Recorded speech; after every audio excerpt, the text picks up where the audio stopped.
Welcome to the Challenge Chronicles. I'm Devin Jordan. I'm with Rob McIntyre and Trace Armstrong. We're here to talk about the Duel 2, episodes 4 through... How many did we watch? We watched 4 episodes, right? 7. 4, 4 through 5, 7. 6, 4 7, through 4 7. through 7. Yes. If you want to listen to the first part 1 that we did on this, you can become a patron. I don't know when we're going to listen or release. This will go out publicly eventually. All of the chronicles will. We'll probably release, I don't know, maybe like 10, 15 minutes of this on the public feed soon. But if you want to get it right away, you can become a patron and subscribe for $4. We're also trying something new with video today. So it's possible, I think there's a low probability, maybe like 10 to 20% chance that you may get a slightly better video version of this than you typically do. So there's that. I don't know. Let's just get into it. Let's talk about it. We don't need to do any housekeeping stuff. So I thought these were pretty good. Definitely not as good as the first 3 episodes. There were definitely some parts that I really enjoyed. Rob probably knows, I think Trace has watched this season relatively recently too. I'm interested to see from my own perspective how the last 3 episodes kind of pull all of this together. Because I think going into the season in our top season rankings, I had the island behind Duel 2. And as of right now, through this rewatch, I would probably move the island ahead, just from what's happened to this point. I literally like the Duel 2. I don't really have that close to my top 6, honestly, but I still really enjoy this season. I think the thing with the Duel 2 is you have an unbelievably chaotic episode at the beginning, and you have an unbelievably chaotic finale at the end. But then in between, there's just really not as many dynamic storylines as you would get on a lot of I feel seasons. like I remember the first first 3 episodes that we covered. I feel like we're all pretty solid because you also get the drama with Evan, and it's pretty much the house. And it's not bad. Like, I don't think any of these episodes are bad, but they're just not like. It's just not like. I don't know. There's not like a Jordan-Johnny rivalry like on Free Agents. There's not like a Ninja Laurel moment like on World of Worlds 2. There's not like even like a West Bear rivalry. From you just mean as far as the rivalry? You don't count CT? Yeah, just in terms of like that aspect of it, because it's just not so non-competitive between the sides of the house. There's definitely like a big divide. This is definitely one of those seasons that pretty much happens right around this era of the show, where one dominant alliance rules over the entire game. And the people on the bottom of the alliance have no chance. Like Ryan, Davis, Nehemiah, Isaac, these people have 0 chance. Dunbar. Like no chance whatsoever. Especially because Evan, Brad, Mark, and Landon were all in alliance together. And what was it? 2 or 3 of them won every single mission, right? It was Evan, Mark, or Landon won all. Landon, Mark, and Evan won all of the missions, and even the eliminations. There's only 2 eliminations that are won by guys outside that alliance, if you include MJ. Yeah, that's like it's unbelievable. What? I mean, we would know it wouldn't be one of Devin's favorite season if there wasn't one group that was in power for the entire season. So that's true. The slaughter rule. I'm trying to think if I like any. Like what would you do? What season do you think is the closest all the way through? World of Worlds 1 is very competitive. There's lots of parity there for sure. Yeah, X's 2. Though I guess everything was with X's 2 is once you get to the final itself, Sarah and Jordan have a pretty good lock on things. But that's pretty competitive, especially when Banana. We also didn't know for the first World of the Worlds, we didn't know how good Turbo would be in a final, right? Like we didn't know his level. Yeah, but there wasn't anybody who else was there that like everybody there at that time was kind of unproven to a degree. Like Hunter had just won the previous season, but that was with Ashley. And then like the people who were left around in the house and make the final. Like Wes is back after a while. He hadn't been in a final in forever at that point. Yeah, so it's just hard to say. There's just a lot of uncertainty. Well, you know what's interesting? In terms of big names in a final, I mean, the end result turned out to be a bit of a disappointment. But the Battle of the X's 1 final had Bananas, Camilla, CT, DM, Ty, and Emily. 5 of those. I think Rivals 2 is kind of a better version of that. You're not wrong, but there's also who is the Jimmy kind of sticks out as like the outlier, kind of like how Ty sticks out. But she's at least like a notable character. Final. Like I would say Jimmy's definitely got a bigger. Well, maybe not. Maybe that's just more of a recency bias thing. But like her compared to a Ty, for example. But I just think you get Johnny, Wes, and CT all in a final. Plus Jordan, who's a very big character. And Marlon, only has the 1 season, but he's very good on it. And then on the female side, you have Cara, Paula, Emily cooking her 1 great season. I always forget that Frank was Johnny's partner that season. You know what I mean? I forget all about that. How far did they finish? They were Twitter rivals. How far did they finish Yeah. behind CT and West? West and CT. You know, it's hard to say because they don't even finish the whole final because they don't ever do the last stage. I don't think because Really? West and Yeah, CT they were were so a far ahead at full that point. stage behind.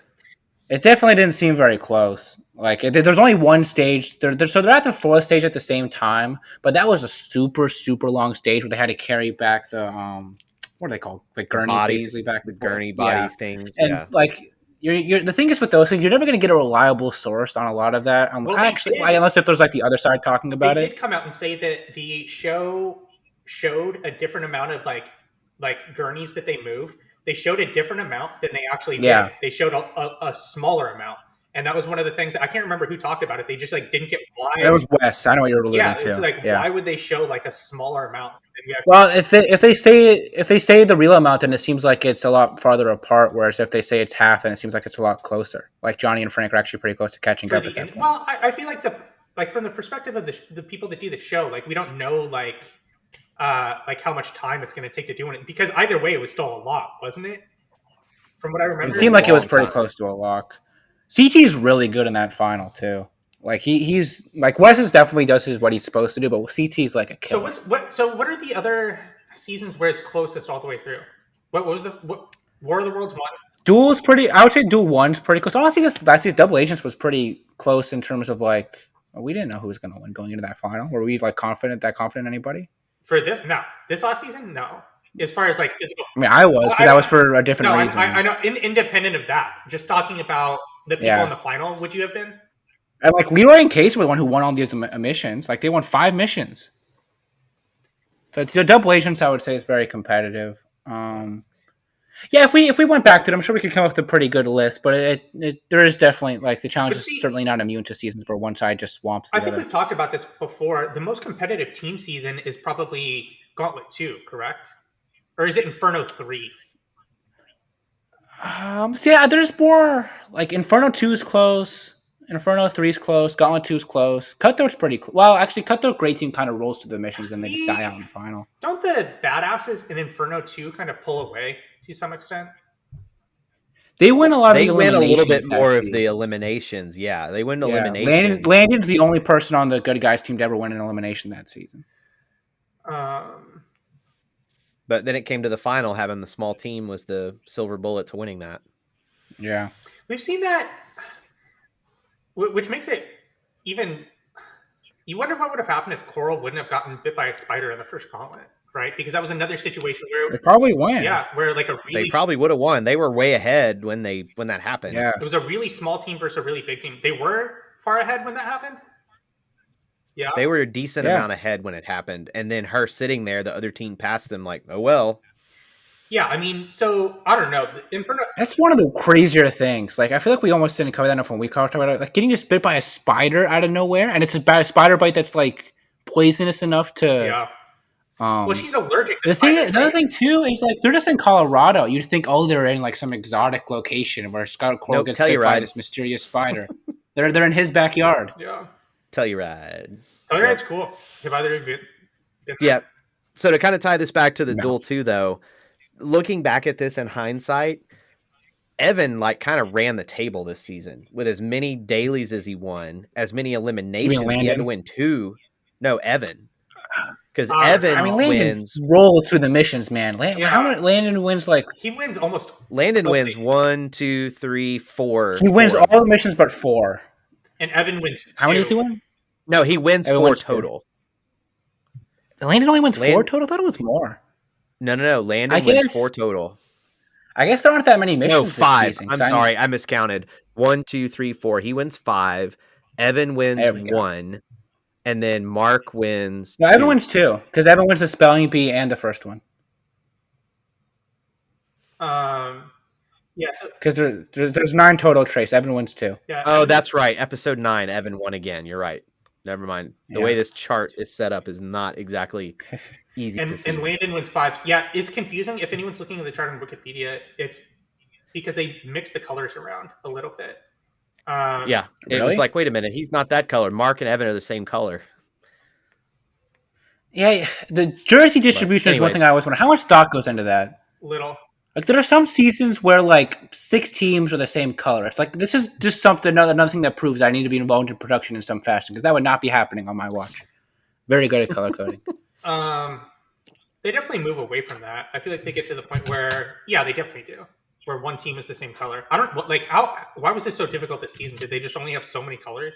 Like, Well, like there's like half the cast is in green. Like MJ and Nehemiah show up. They both get the same color as that Landon already has. It's a mess. It's a mess. You have to remember that back then too, like their relationship with Under Armour was like wasn't new, but it wasn't exactly a was priority. loose. So they got what Under Armour gave them. Now they actually have some sway Yeah, with and Under like- Armour because they still challenge merch. Well, now they don't even get color code the jerseys anymore. Like on War of the Worlds 1, they didn't have color coded jerseys. They were just like Oh, that's 4 right, it was all different colors. camo, They just right? handed out randomly. They're just camo colors, but they weren't even matched up with their pairs. Like like Hunter would be in one color and Georgia would be in a different color. It's very, very annoying. All right, let's do it. Episode 4. They start out with Evan playing with some sheep outside. He says he's coming off a big win, and he says chicks love winners. So that's how they start out episode 4. Do we think Evan likes the sheep so much since that's how most of his alliance typically behaves on his seasons? Some huge symbolism going on by the editors here. Evan herding the sheep. Tending to his flock. Yeah. Tori says that she's not afraid to go in to DM because she has something to go back to at home. Ruthie and Nehemiah talk about how the duel is, in their eyes, they think it somewhat as a fair game because still at the end of the day, you have a chance to be able to call in whoever you want and win to stay there. Katie and Ruthie start to wrestle while they're drunk. And then the last scene that we get before the challenge in episode 4, Jen and Rachel talk about their relationship and about how they're each on the opposite side of the house. And Jen brings up how she doesn't even talk to Rachel this season after they were really close in the island. And she said that she has had as many conversations with her. And I think it's funny she picks out, she's had as many conversations with her. She thinks for a second, she's like, MJ, you know what I mean? Like someone who I don't think she's ever been on another season with and who came in part way. So I thought that was funny. And they said that they need to find a happy medium while they're there to, I guess, become closer. Oh, they found one. Yeah. They found moments one. later. I wouldn't call it a happy medium. I think it's a happy, hard in one direction. Yeah, they go hard. All you have to do is wrestle, apparently. If you wrestle on the challenge, you're going to wind up under the sheets. A lot of hookups this season. Is this the season with the most hookups of any? No. Gala 3. There's a There lot were of hookups so this many. season. Yeah, Gauntlet 3, the off-screen hookups from... Yeah, but I guess... The shit show showed so many hookups that were not on the main season Let's piece just of go- it. It was The thing is with this unreal how one, many they're people were multi-episode and politically involved hookups. It's not just somebody sleeps with somebody and that's it. You know what I mean? It's somebody sleeps with somebody and then they're so conflicted about it later, and there's a lot. Let's go down the list real quick, very, very quick. So Nick Brown, don't they show him with Robin at one point? Robin sitting on his lap. Not to say that they hook up. Do they? Yeah, don't they? Trace. They did. I don't know if it was a early on. hookup. Are they just talking though? I or don't what are know. they doing? That's what I'm saying. I'm saying I don't know, but they show that. Adam King, no. CT, no. Ryan and Davis with each other. Oh no, CT yes, No, CT with CT, Siobhan. yeah. Very, very Yeah. impactful hookup. The most impactful hookup of the season. Yeah. Nehemiah, no, because Beth isn't there. It's just too bad. Isaac, no. Easy, no. Dunbar, No, Isaac did. Kim. Isaac who? Isaac did. It was Who with... did Isaac hook up with? He said it on the reunion, because I've already watched the reunion. They went through some of these hookups on the reunion we didn't know about, and that was one. Evan hooked up with Rachel at one point at the beginning of the season. I was talking more about stuff that's actually shown on screen and is a part of the story, okay. but that is still I'm crazy. even talking Fair about enough. just any mention of it, any information that we have. So But those ones, there's so many we don't see. You know what I mean? Johnny was hooking up with people seasons and will just be the one person who knows where the cameras aren't. So Dunbar, Kim, Derek, I don't think we have a whiff of anything. MJ is married. Landon, I don't think we know anything. Mark, no. No, Landon, no. Brad, Tori, but I mean they're engaged. And then who did you say Evan was? I would imagine they hooked up on the season. You said Evan hooked up with Rachel? At the very beginning of the season, they talk about Face- it on the reunion, and Rachel was really mad about it. Them talking about it. Man, that's quite the battle of the Exes team if that ever got put together. Yeah. Well, it was like Darrell and I'm Rachel surprised you didn't hooked want that up to be on public. their road rule season. So Okay. yeah, Darrell and Rachel this on is their also- road rule season hooked up, and so that could have been Battle of the Exes too. And Abram too. Oh, he could have had Veronica This is or also- Rachel. This is also Yeah, he had two this picks. is pre-X's, It could have been a trio team. so people weren't thinking in those terms as much. Oh yeah, no. All right, so mission for episode 4 is called Losing My Mind. The prize is a wireless car router, and yeah, so you can like get internet in your car. I think it's just like a hotspot. So this is revolutionary. Yeah, I know, at I the know. time. It's just out of nowhere. Those So companies lasted contestant- about 5 seconds, by the way. Yeah. Contestants will compete in guy-girl pairs, and the mission will take place on a luge track.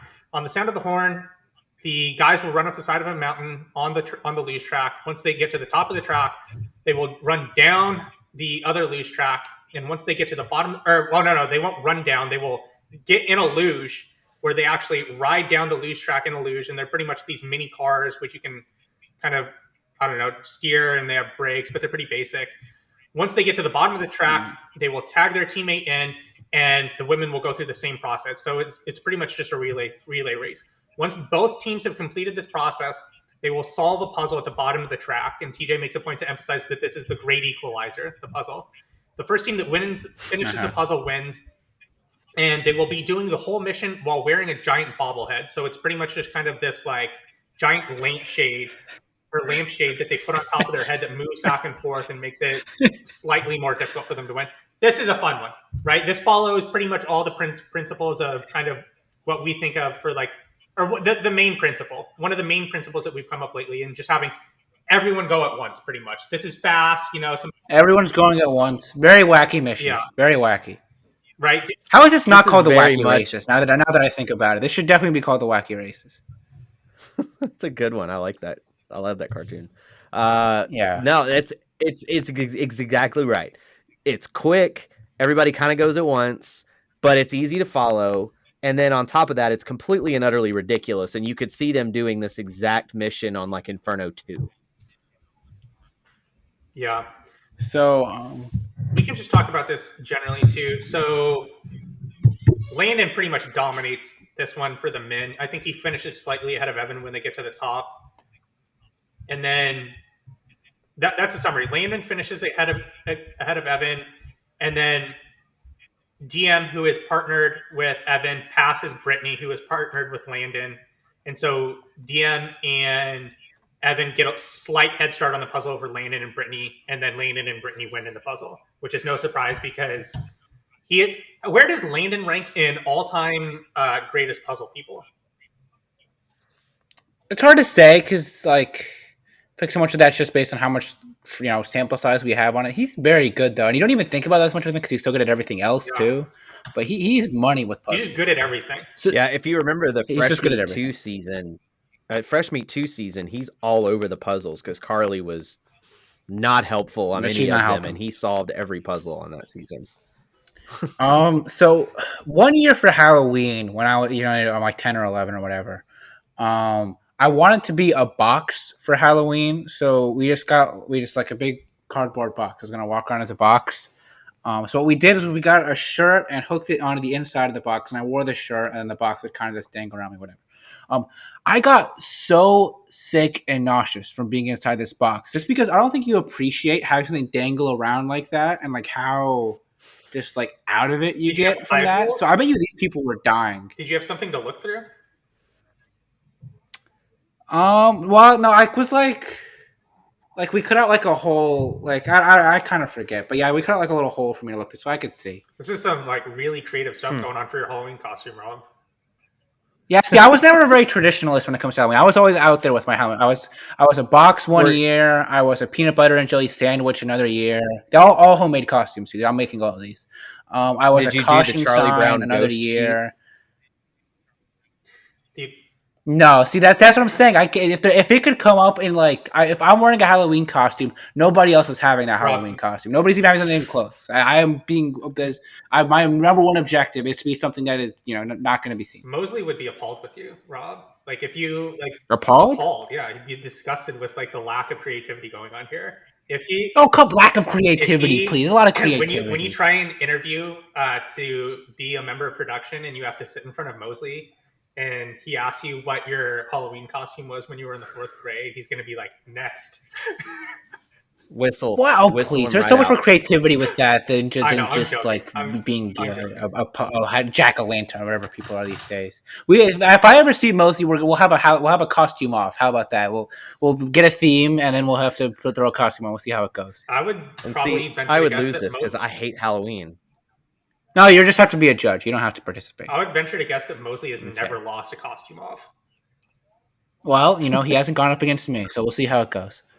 All right, back at the house. It could be in Rob's top 6 moments of his life. Yeah, which is depends on the result. Which everyone would be shocked to know how many people actually voted on that for. There's no way it's not just Devin and his burner accounts. There's no way that it existed beyond anybody from that. Devin would have had to All right. pay for those accounts, so I don't think that's a problem. I think those were legit votes. No. Back at the house, Jen tells Paula that she thinks she hurt her shoulder, and when they show it on the camera, you can Jen moves her shoulder around and you can hear it clicking while she's standing there. So it definitely seems like it's in pretty rough shape. Landon and Brittany go over the list for who will get thrown into, or who they decide that they want to pick first. But they do think that Paula, Dunbar, Nehemiah, and Jen are going to be the bottom people on the list, regardless of kind of who they pick in their alliance to be the first one. Jen says that she went to see the doctor and the doctor recommended that she not compete anymore. And at this point, it seems like the way she's acting and the way that the narrative is being pushed, it seems like she's going to quit and she's going to go home. Then she goes and talks to Nehemiah. Nehemiah has his Zen room, which he built up with some candles and. Did we talk about the notes? No, we're gonna get there. That's because that doesn't happen until his episode. Oh. It's next episode. Oh, that's right. That happens here. So that's the very next scene where Dunbar, Landon, and MJ talk about Nehemiah's quote of the day. And Landon said that the quote of the day was pretty much directly pointed at him, and it was pretty much just like watch your back if you think you're in power. I don't know, or something. You are not a god. Yeah. So I think this is one of the reasons why initially I didn't care for Nehemiah at all. I feel like a lot of the people. But see, I think this is great content. Yeah, it's fine. But the thing is, if you're not in power, don't be bitter that you're not in power. You know what I mean? Try and figure something out. This is definitely the stage of the show where people in power try and really make these mean arguments about the people on the top, really just because they're jealous. They're not there. You know what I mean? It's I don't think it's a great way to handle the situation. Yeah, and I mean, but the thing is, even now, when you have sometimes with newer players, or just based on how a season gets portrayed, you'll even have some of that happen now, where people will have, World of Wars 2, for example, people are complaining about people in power all the time. Yeah, but Nehemiah's I feel like they're still friendly with them. It's more reference to the game. You know what I mean? This seeps out of the game. It's he's attacking who they are as people. You know what I mean? When by all accounts, no one has ever complained about Landon before. I don't think.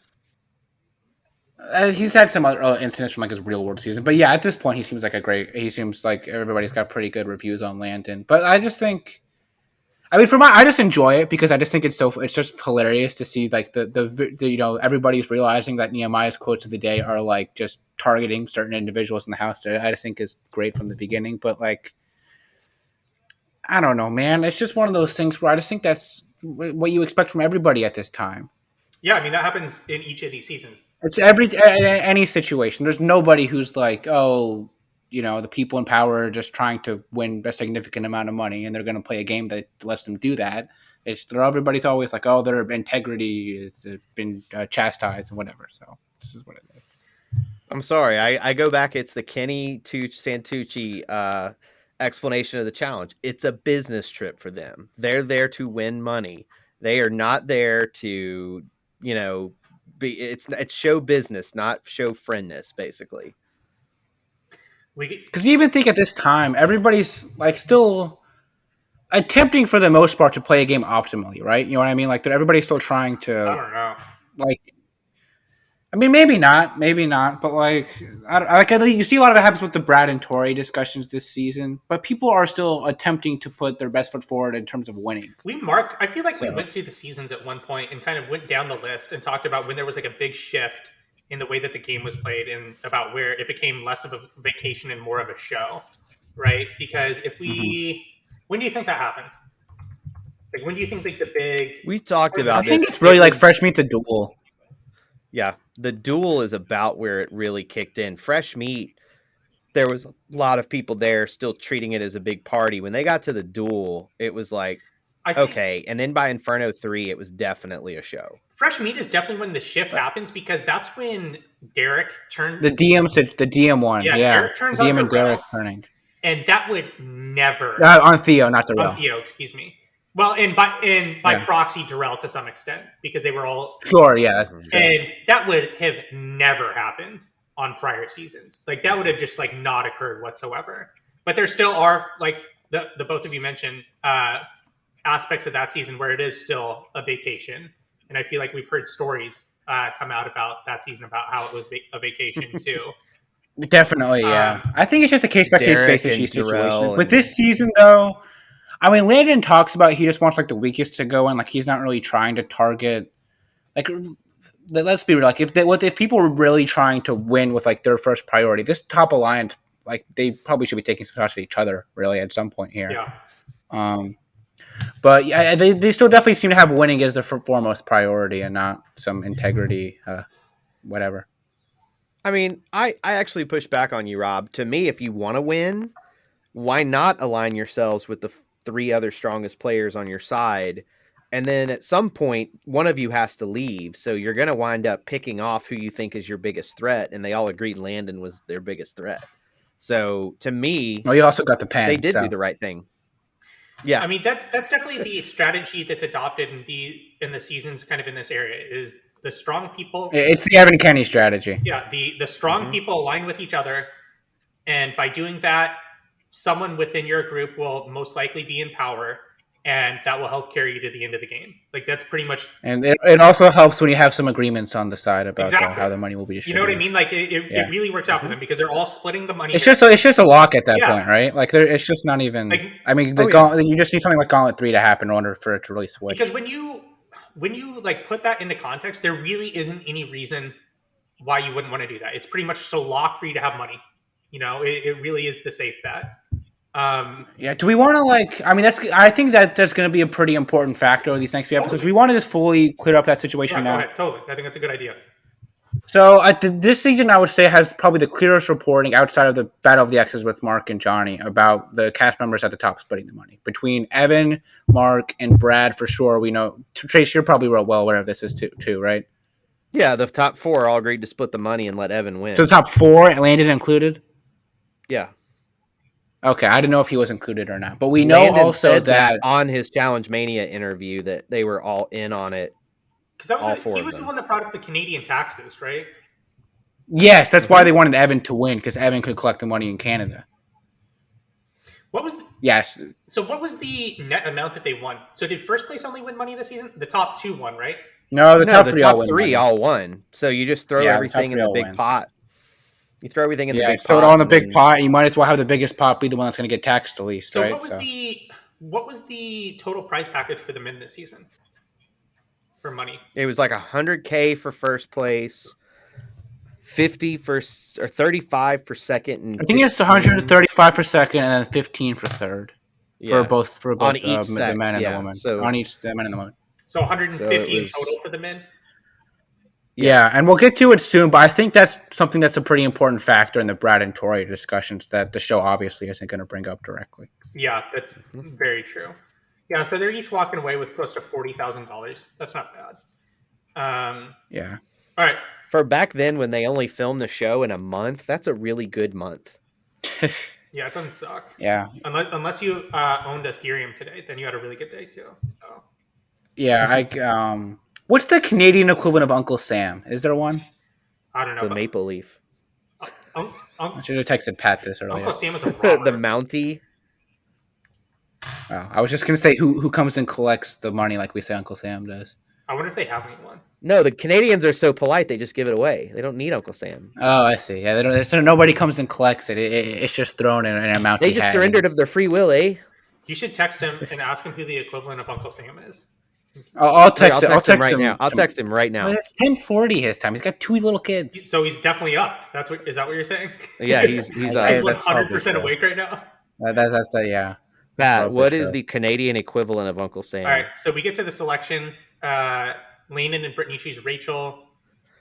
Nehemiah. I think this was the quote that really bothered me. He says, Nehemiah says it's a beauty competition and they're all ugly inside. It's like, dude, what are you talking about? Just don't be like that bitter that like you're not in a good spot in this game. Like, figure it out.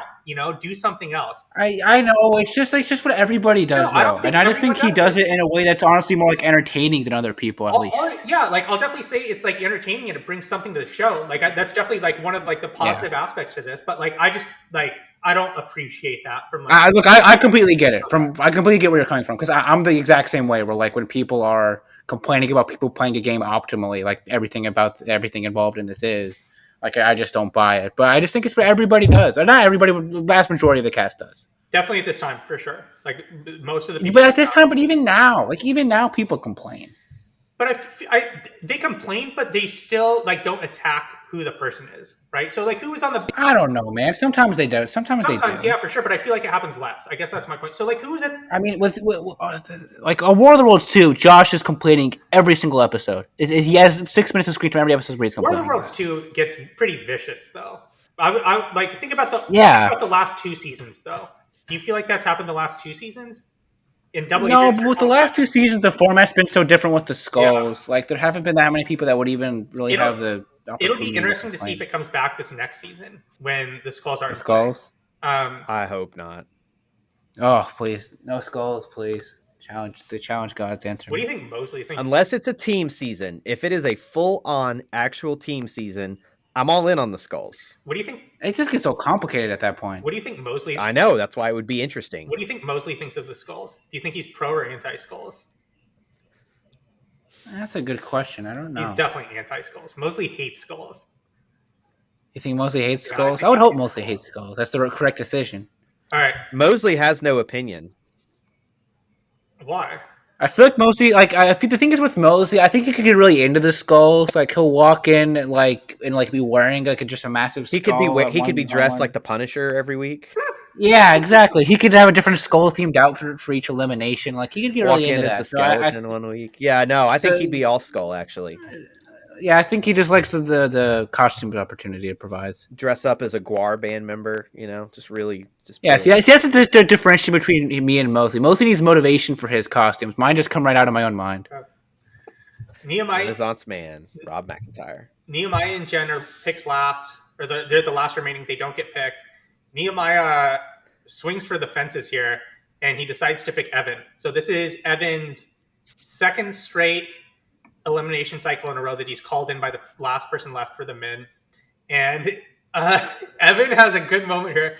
Not happy about it. He comes up to him and he's just pissed at this point. You know what I mean? He's like seeing red. He's not thinking logically. He just goes up to Nehemiah and goes, "That's a gutless move," and just calls him out. Which really, it's a complete opposite of a gutless move. You know what I mean? Like picking Evan is like the most. It's pretty ballsy. I guess from his perspective, it's that he was just in the last episode. But it's not like he's taking an easy shot. No, that's like pretty gutsy. So they start to talk trash back and forth a little bit, and then it gets to the point where Jen picks who she wants to go against for elimination, and she takes Katie. Which, looking at the cast, that's the exact right move, right? It's not a bad pick. Who else would you pick for the women? No one.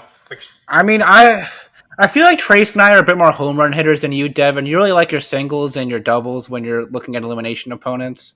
So, I think just chipping at like a Tori might not be the worst move.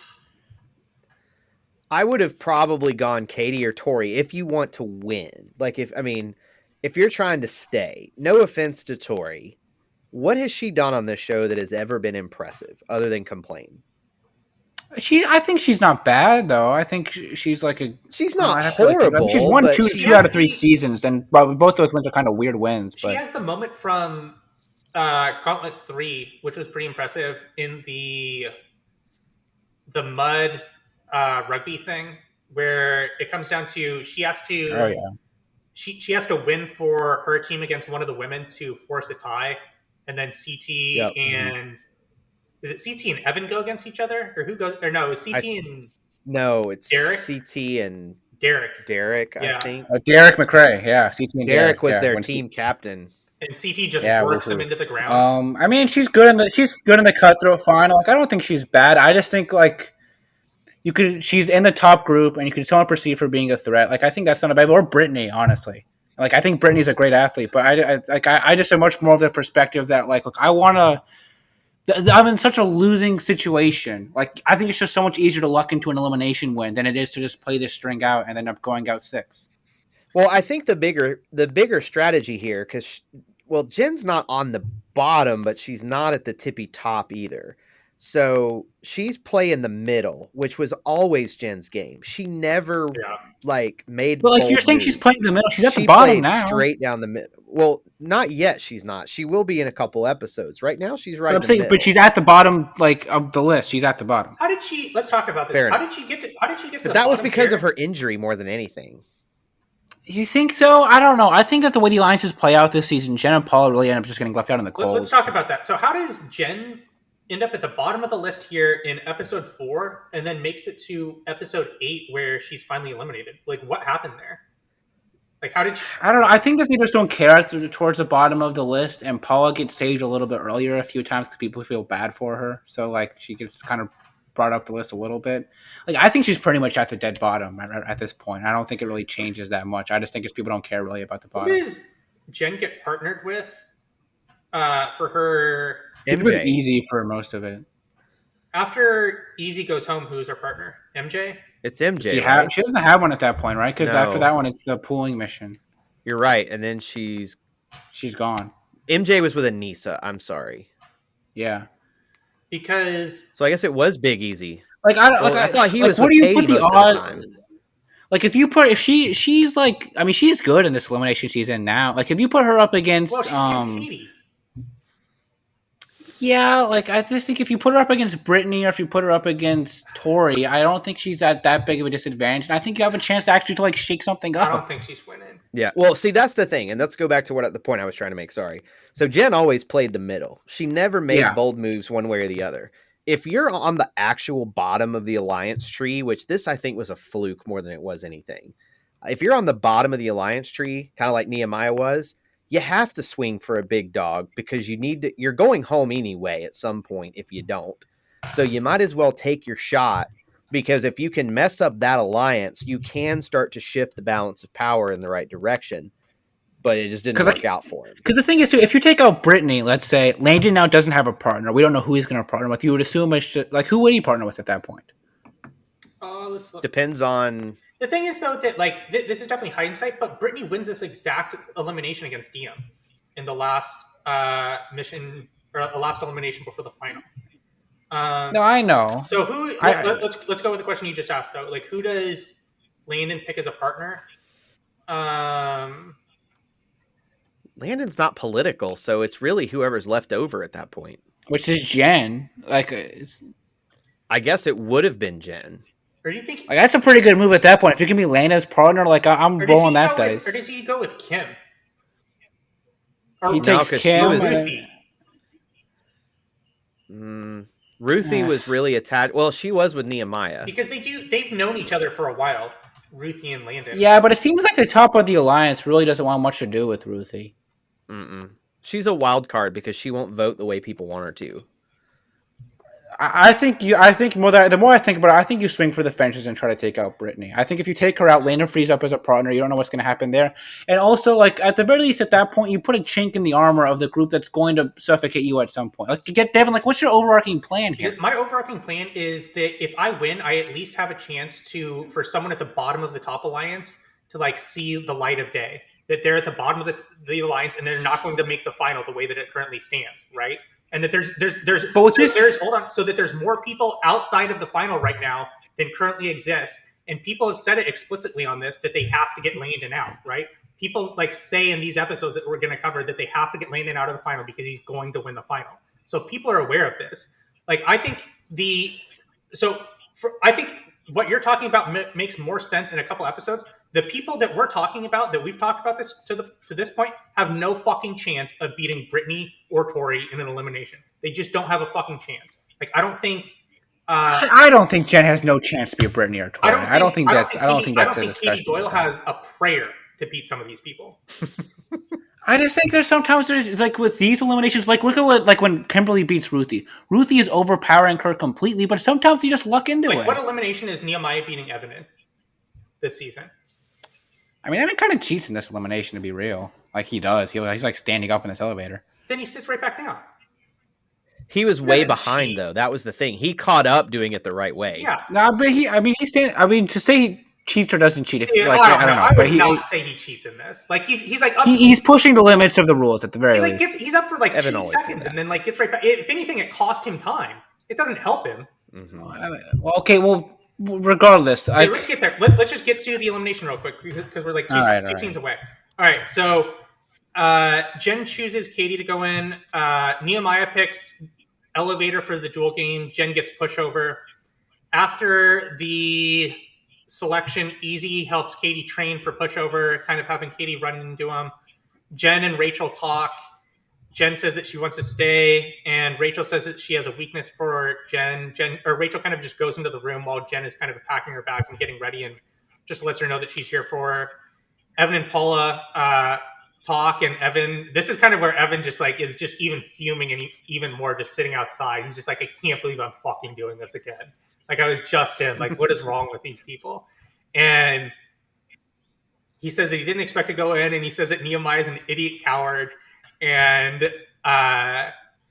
they really like Evan has some moments where he does not look great this season, especially last episode in this, because last episode is where Nehemiah is like calls him a bitch to like people, and like they kind of have Evan like sitting off to the side, like remember like reading his book on. Yeah, he's reading whatever Eat, book. Pray, Love. Eat, Pray, Love. Yeah, and that gets us into the elimination for episode 4, and for the minutes elevator. If you want to know what elevator is, you can go back and read to the first one, because if you've made it this far by now, you know what elevator is. You kind of pull a chain.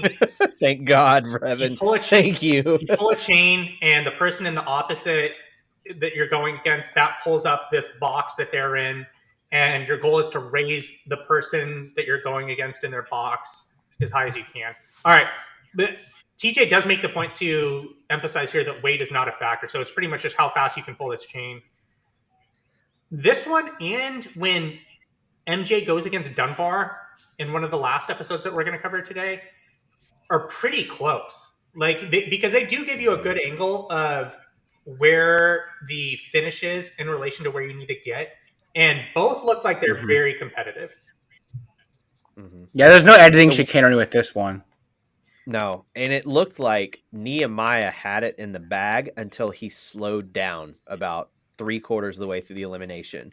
You know, he was doing really well, and then all of a sudden his strokes looked like this. 1, 2, whereas Evan was going like the whole time. Yeah. And Evan caught up. If anyone's seen those cardio machines that they have in some gyms where you kind of sit down and there's a rope in front of you and you kind of just like pull down repeatedly, that's pretty much what this is. It's the exact same thing. Yeah.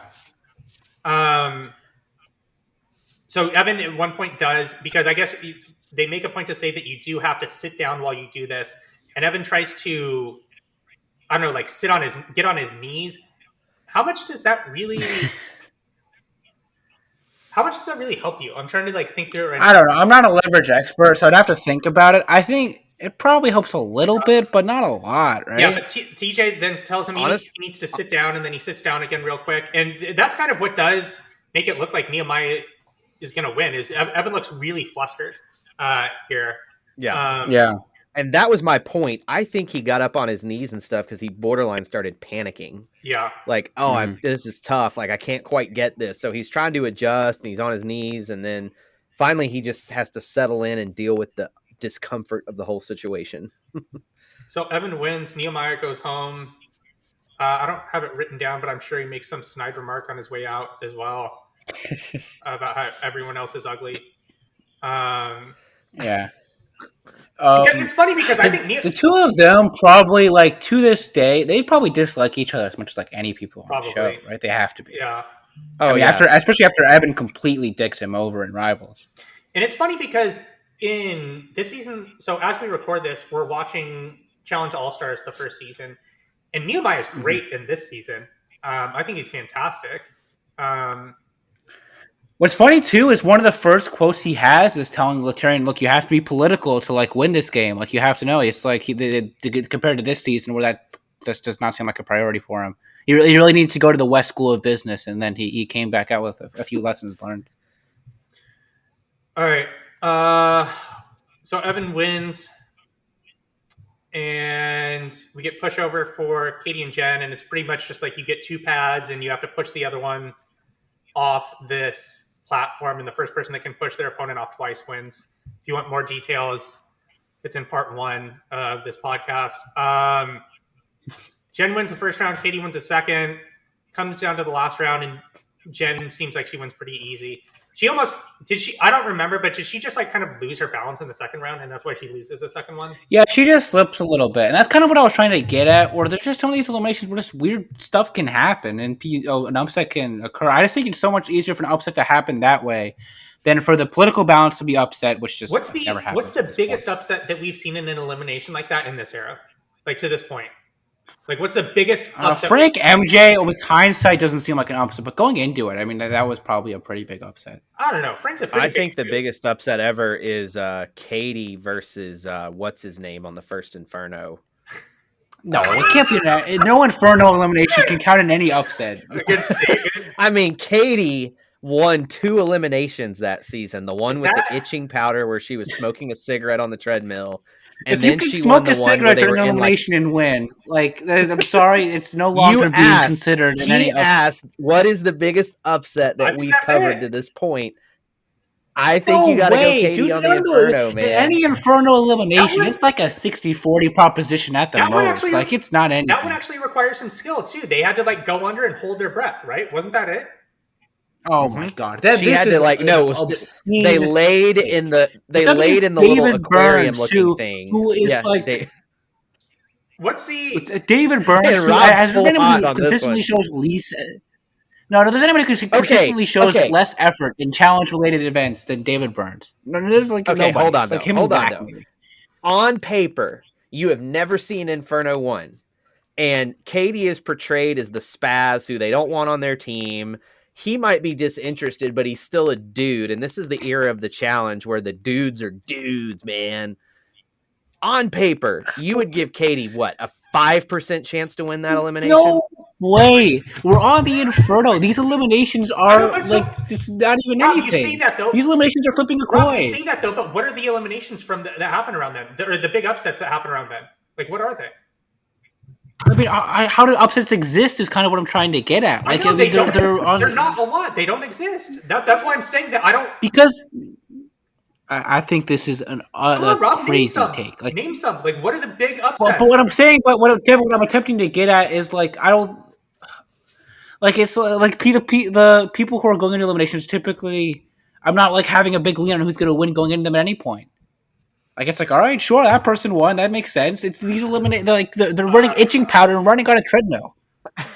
They're doing a jump rope competition. Still about. I answered his question. Like, I don't think there's a lot of big... There you go. I don't think there's a lot I think, I honestly, like, we completely missed it. The biggest upset to this point by far is Theo and Shonda losing to Tina and Kenny. That is a big upset. Gina Kennedy had been completely incompetent to that point, and Theo was like Well, one of the best players in the challenge in the history of the show. What's the weight distribution on the luggage there? Because that's pretty much what that whole season comes down to: is weight Yeah, distribution. I guess you could look at it. Because you'd have to look at that, which is a big factor. But and those eliminations are like pretty representative of how good somebody is, outside of the weight distribution, obviously. Yeah, but I mean, that's the whole season right there. That Casey and Wes pretty much carried no weight, while all the other people had like 3 times as much to them, I think, at some points. And by the way, I'm gonna have a bone to pick with this because I didn't pick this bone when we covered the show because I didn't realize it. But Wes and Casey, okay, Casey's not awesome, but who did Wes and Casey exactly beat that season that was so impressive in an exile? Danny and Evelyn. Okay, Danny. Evelyn wasn't Evelyn yet. Melinda and Ryan. Your buddy Ryan, though. You had to see us A+ team. No. Johanna and Jesse. Tanya and Johnny. Like, Shane and Lynette was there. Shane and Lynette are probably the best of those teams. Sure. Yeah, because the Shane rest is of those good. Teams. And they're carrying, the rest of those teams, it's like, man. And they're carrying close to 60 pounds more than Wes and Casey. So Theo and Shonda are carrying like 22 pounds more. So not insignificant. It's pretty much just an extra 25-pound plate that sits around at the gym. That's what they're carrying more in that elimination versus Casey and Wes. Distributed between two of your show notes on this one. It's on the Wikipedia for those page. Of you that are Patreons. No, the weights are not. Yeah, is it? That's the no, they are. No, they are. They are. Yeah. Never mind. They are. My bad. Okay, let's finish 4. All right, back at the house, Evan brings his luggage back. He walks in, and he walks to the wall where Nehemiah keeps his quote of the day, takes it off the wall, and tears it up and throws it on the ground, which is a good end of the episode. Rachel and Jen, this is the actual one. Rachel and Jen wrestle out on the lawn, and apparently Jen's shoulder is good if she's good enough to wrestle, but who knows from where in the season they took this from. That's true. And then they go wrestle somewhere else. Yeah, they wrestle in a bed under a blanket. And everyone kind of like goes up and like listens to them hooking up. Isn't that weird? Kind of that happens like at this. I was thinking about this yesterday when I was watching this. That like that's a thing that always happens is like people go up and like listen into the room and like sneak up in the room while like they're hooking up. That like Paula jumps on at one point, doesn't she? That would like never happen now. You know what I mean? Well, no, I mean Maria throws the pizza on Brad and Brittany on Vendetta. And he loses his mind, right? He's pretty upset about it. Well, he's also like Bug-Eye Brad that whole season. Yeah, his righteous Brad is in very much full effect, and that's like might be the king midlife crisis. Midlife crisis Brad is entertaining Brad. Righteous Brad is going to make another appearance here very shortly. This is very very much. It's going to happen quick. So, episode 5 starts, and they celebrate Easy's birthday. It's Easy and Dunbar's birthday, right? Brad and Easy's, excuse me. Brad and Easy's birthday. It's Brad's actual birthday, and Easy's birthday is coming up. They have a party, and I thought it was kind of funny when I think it's Easy is walking in, and Dunbar is pretending to be the security guard. It's pretty good. Paula flirts with Dunbar. It seems like the security guard's a pretty competitive position at challenge parties. Like people are in on being the security guard. CT is usually that guy. So like CT's very frequently security guard. I remember this past season. Did they do the security guard for the bubble? No, the they bubble really bar? didn't. No. Well, there's the one season where there's the one time where Big T and CT are all like spruced up. All right, so Anissa gives Easy a lap dance, and then Isaac jumps in to give Easy a lap dance. It's just debauchery ensues throughout the night, and then we cut to a different scene where this is Isaac's character moment that they built up here in the episode that he goes home.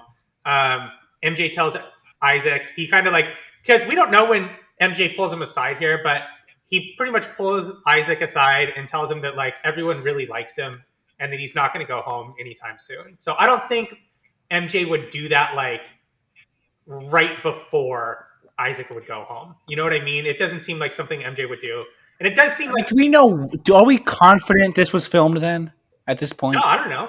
Like we don't. I don't know. We could go. It may be. It could be from anywhere. We could go around and look at the people that were in the Yeah, we could Zapruder film the people on this and see. I just think that's going to be something they move in. But it does it does seem like everyone actually does like Isaac. There are a lot of people that could have been left out before Isaac too, or they could have like had held on to longer before they. It doesn't seem like outside of Nehemiah and then Dunbar to some degree, the guys like really dislike any of the guys at the bottom. They're just not as good as the guys at the top. Yeah.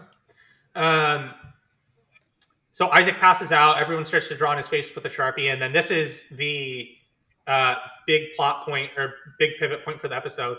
Landon cuts off Isaac's toenail, which he said he'd been growing out for months, and so this is a large point of contention.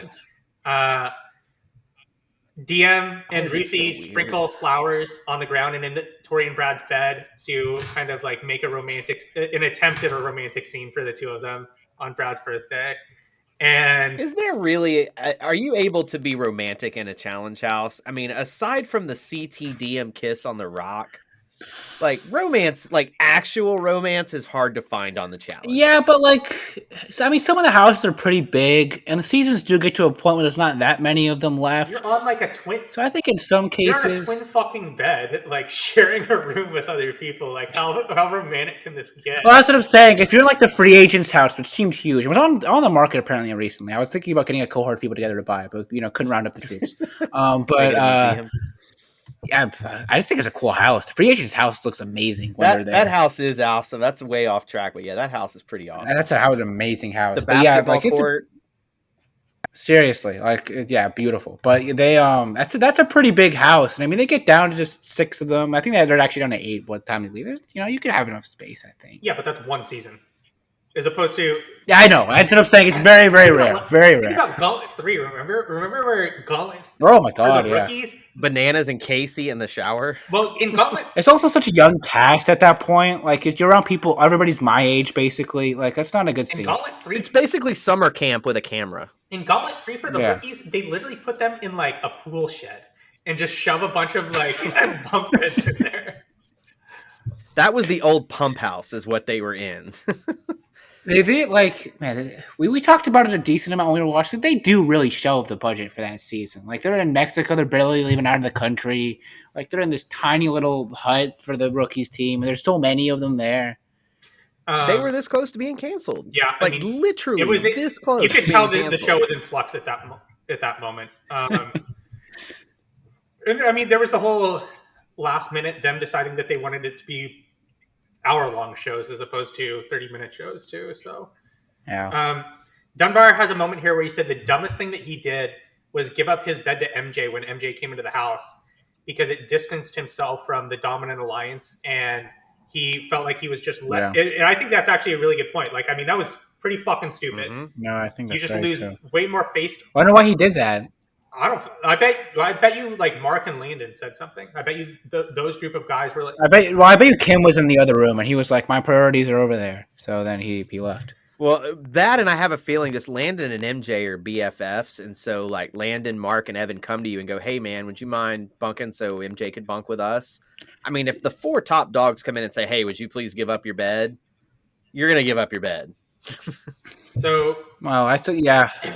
Didn't Landon and MJ have kind of a falling out after the Real World season? No, you sure? No, I'm sure they were. Landon and MJ? They were solid. No, they're good. I had thought from one of Landon's interviews he did that they had a falling out. Maybe to a certain point, but in Gauntlet 2 and in this season, they definitely seem pretty close. There's not a hint of. We don't see them talking together though. Like we don't get like best buds scenes like we get from like. But Landon is such a boring person on the show. Like they don't really show him cutting loose at this point. This isn't Inferno 2 Landon that was staggering drunk up the stairs. It's a different Landon. All right, we get Anissa and Ruthie talking about Ruthie's position in the game. They talk about who will be on the bottom for the next day.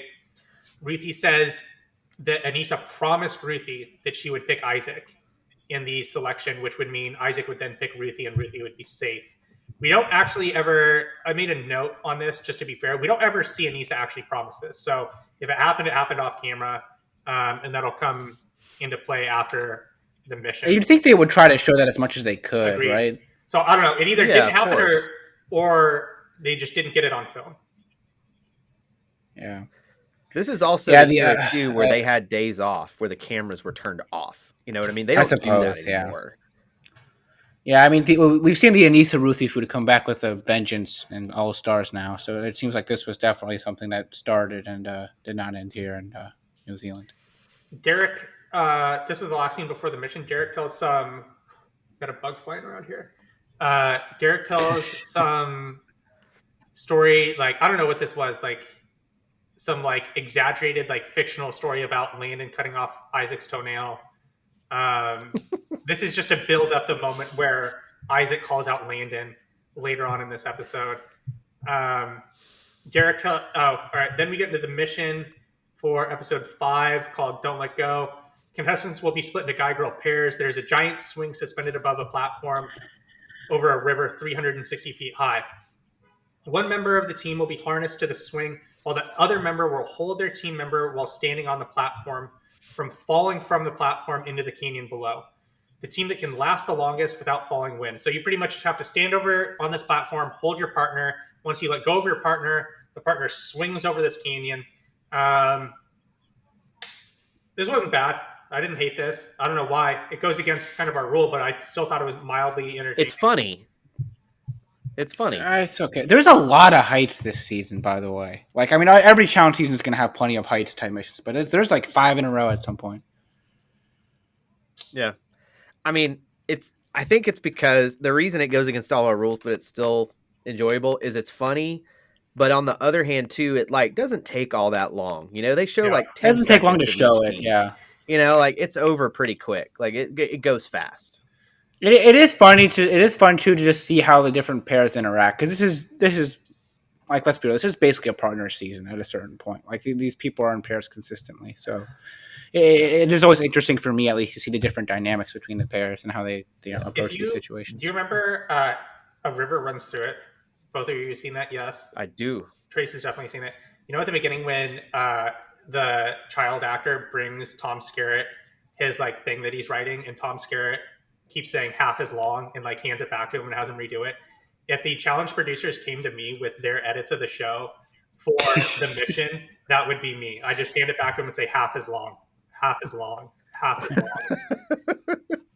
There you go. So, you know what? The funniest moment though of this mission was by far DM and Evan. Like DM freaking out. You're gonna go to the goal. You're gonna go. You're gonna go into the duel. Yeah, I love that. I thought that was so funny when she was telling him that. And watching her spaz out too while she's swinging was just really funny. Like that actually still makes me laugh out loud when I see it every time, because it's just, I could see my wife has a similar hairstyle, stuff like that, and so like I could just see my wife having the same reaction, which is probably why it's so funny. Is the move to do the like double 2 hands separate, or do you cross them over? I think you cross them over, sure. right? Because that's what you see. You cross, and that's what you see all the men at the end do. So apparently there was some advantage because they kept doing it toward the end, and that's just another clear-cut example of why going at the end is such a big advantage. You can pick up on something. Yeah, especially in these types of missions. I mean, really what this one boils down to is the female with the best upper body strength they're going to win. Because, I mean, on the male side, all it is about finding your right leverage and balance point where you can tense up and hold it as long as possible. On the female side, it is much harder to hold from below and up, no matter which way you do it. So it really just comes down to which female has the best upper body strength, and by a long mile and 10 miles even is Rachel in this. So to me, as soon as this happened, it's like Mark and Rachel. Mark is the tallest male. Rachel is the strongest and tallest female. It was just like, they're going to win. Even if you'd never seen this before, you would be like, they're going to win. So you think there's a lot more variability on the female side than the male side? I could see that. Yeah. I mean, the only exception to that would be like Big Easy and Katie, you know, because Katie is tiny. Katie's gone at this point. Exactly. Jen. But Big Easy, if you've got Big Easy and he's strong, he's country strong, man. There's just something about that. And he's able to hold like that. And Katie is smaller than Jen. Like, he probably could have held her for a long time. So it's funny because who was it's hard to tell, but it doesn't seem like they do that well. Yeah, I'm not sure. what I was going to say though that's interesting is that TJ says that this wasn't even close, and that Mark and Rachel won it by a significant margin over the people that came behind them. So I would be curious to know what the actual distribution of times was here. Yeah, no, I would be too. Like, you say big, you think Big Izzy and Jen would be good at. Do you really like? What do you think they ended up finishing? I don't know how well they did it at all. Oh, you mean Big Easy and Katie? Jen. No, they're with, I he's don't with know. Jen. Jen was his He's with first. Jen, but I'm saying my theoretical thing was. Oh, It I was see. like Big Easy and Okay, Katie. never mind. I would assume I don't that think they Jen and would've- Katie are pretty similar though. I would think Jen's better than Katie. Well, Katie's just lighter. I don't know. Definitely. I don't even want to go into Definitely. projecting that, but like, Definitely. Because I mean, Katie, I know Jen's small, but Katie is smaller than Jen. So I mean, my only thing with that is I could see them hanging on a while, but the real X factor is the upper body strength of the female. Because if she's able to pull herself up and hold longer, that it's done. well, that is what happened. So All right. So Mark and Rachel win back at the house. This is where we get Righteous Brad starts to percolate to the top. Tori and Brad in DM talk about the lineup. They talk about if Easy's at the bottom, and Brad says that Tori wants to make a move in the game, and he doesn't want to screw it up. At this point, DM's gone, I think, so it's just them. But he says that they're in a good spot, and he doesn't want to mess it up. And Brad, then I think at some point, this is in a conversation with, I don't know, it may be with her, maybe with someone else. He says that he feels like he's sacrificing his game for hers. Kim, he talked with MJ at one point about that. I think that's in a conversation later. I think we're going to get to that. I think that's still to come. Where they There's another conversation later with MJ where he talks about like he feels like she's got his nuts in the drawer, basically, is what he was saying. So Kim and Isaac, That's later. Kim and Isaac talk. He says that he thinks he has a pretty good chance of going in. Kim says that she hopes that they call in another rookie instead of her. We get to deliberation, and Mark and Rachel pretty much say that they just want to protect their people first, and they don't get much more specific beyond that.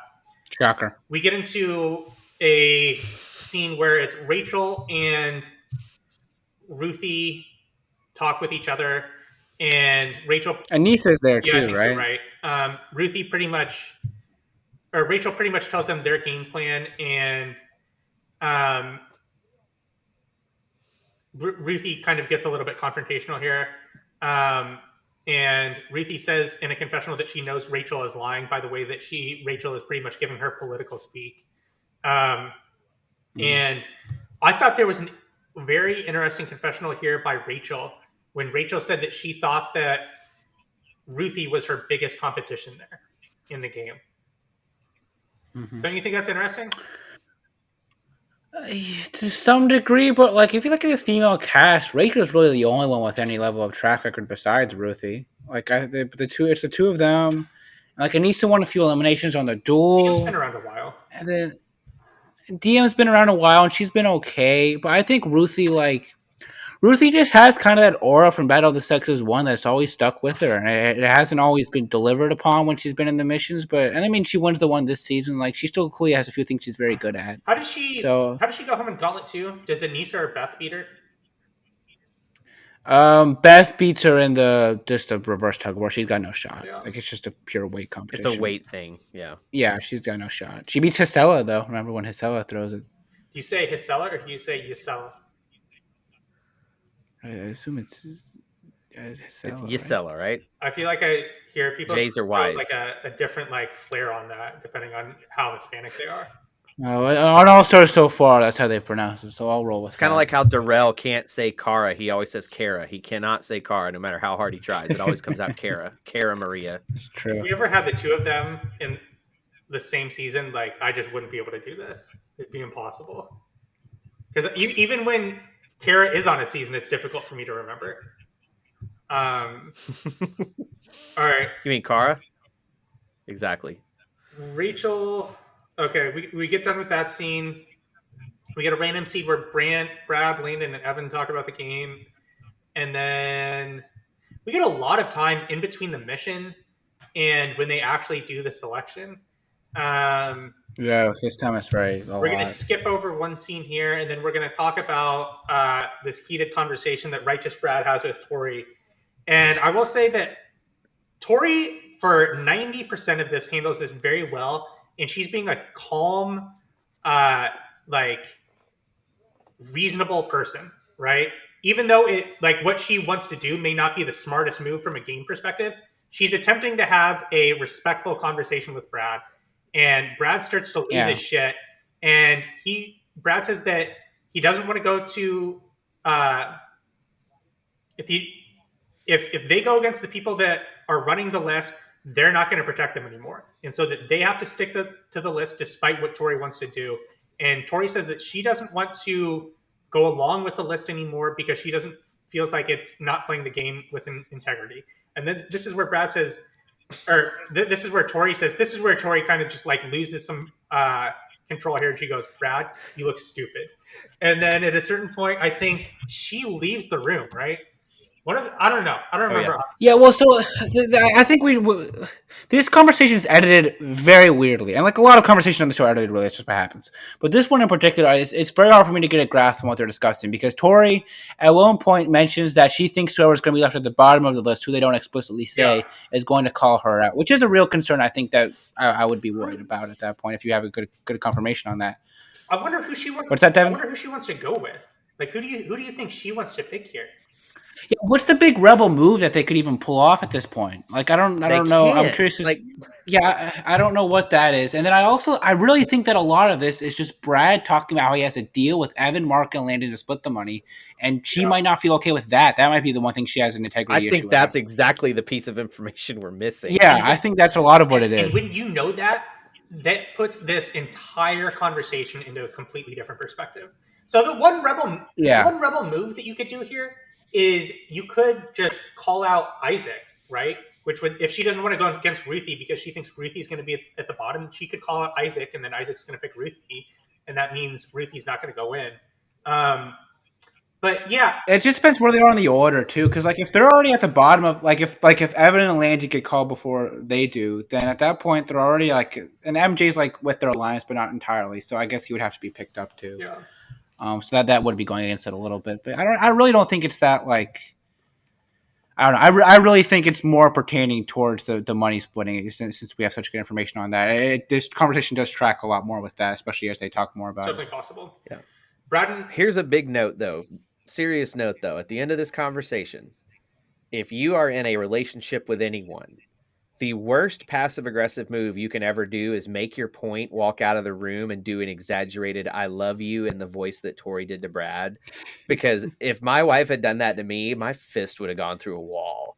Because it's just such this passive-aggressive, I think you're a dumbass, but I love you anyway kind of thing. But it was meant from almost a demeaning, dehumanizing perspective. It's it was just dude, that was brutal. Dude, it's the Dane Cook in one of Dane Cook's first skits. Do you remember this from the Vicious Circle, where Dane Cook talks about how he got into an argument with his girlfriend or something, and when he gets into an argument with his girlfriend, she'll just make some subtle remark that will eat him away hours later, and he'll erupt.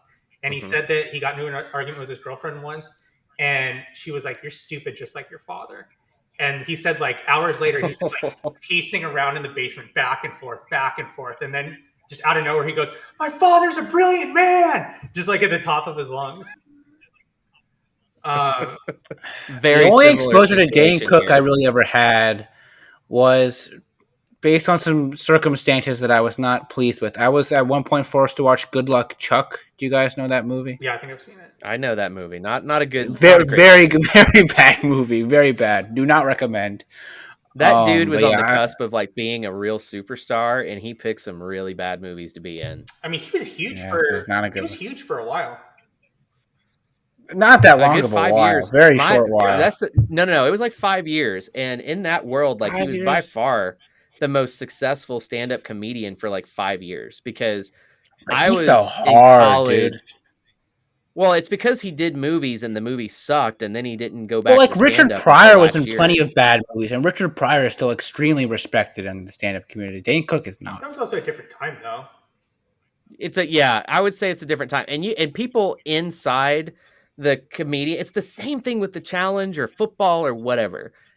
When you get success really fast, people that have been working at it for years get really pissed and resentful of that person. And it doesn't matter how talented they are, anything like that.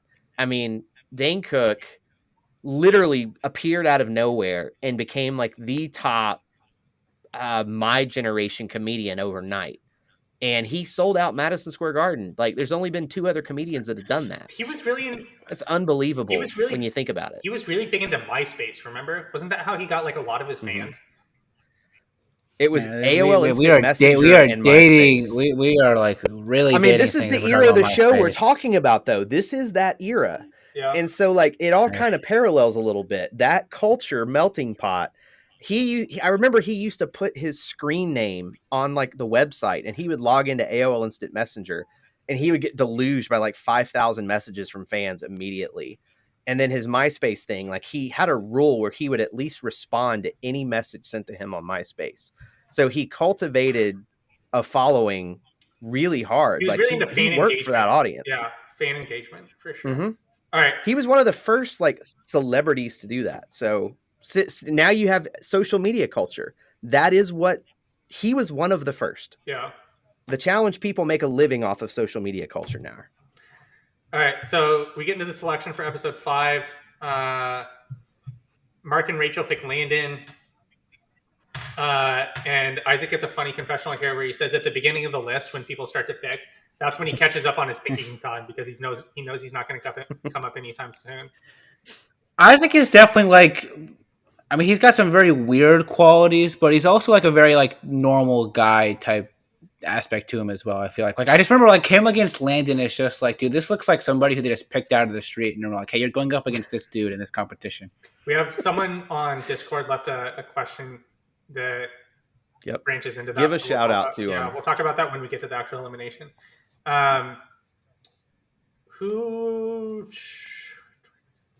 Okay, so we get down to the list. It gets to the point where it's Tori's turn. She picks MJ, and she gives a confessional where she says she decided to stick with the list and what they were supposed to do. Anissa, this is the other point of contention in this list selection process. Anissa picks Easy. Ruthie says she feels betrayed, and this is where Anissa was supposed to pick Isaac so that Ruthie would be saved. Ruthie knows she's going to be at the bottom now, and that's what happens. Ruthie and Isaac are the last left.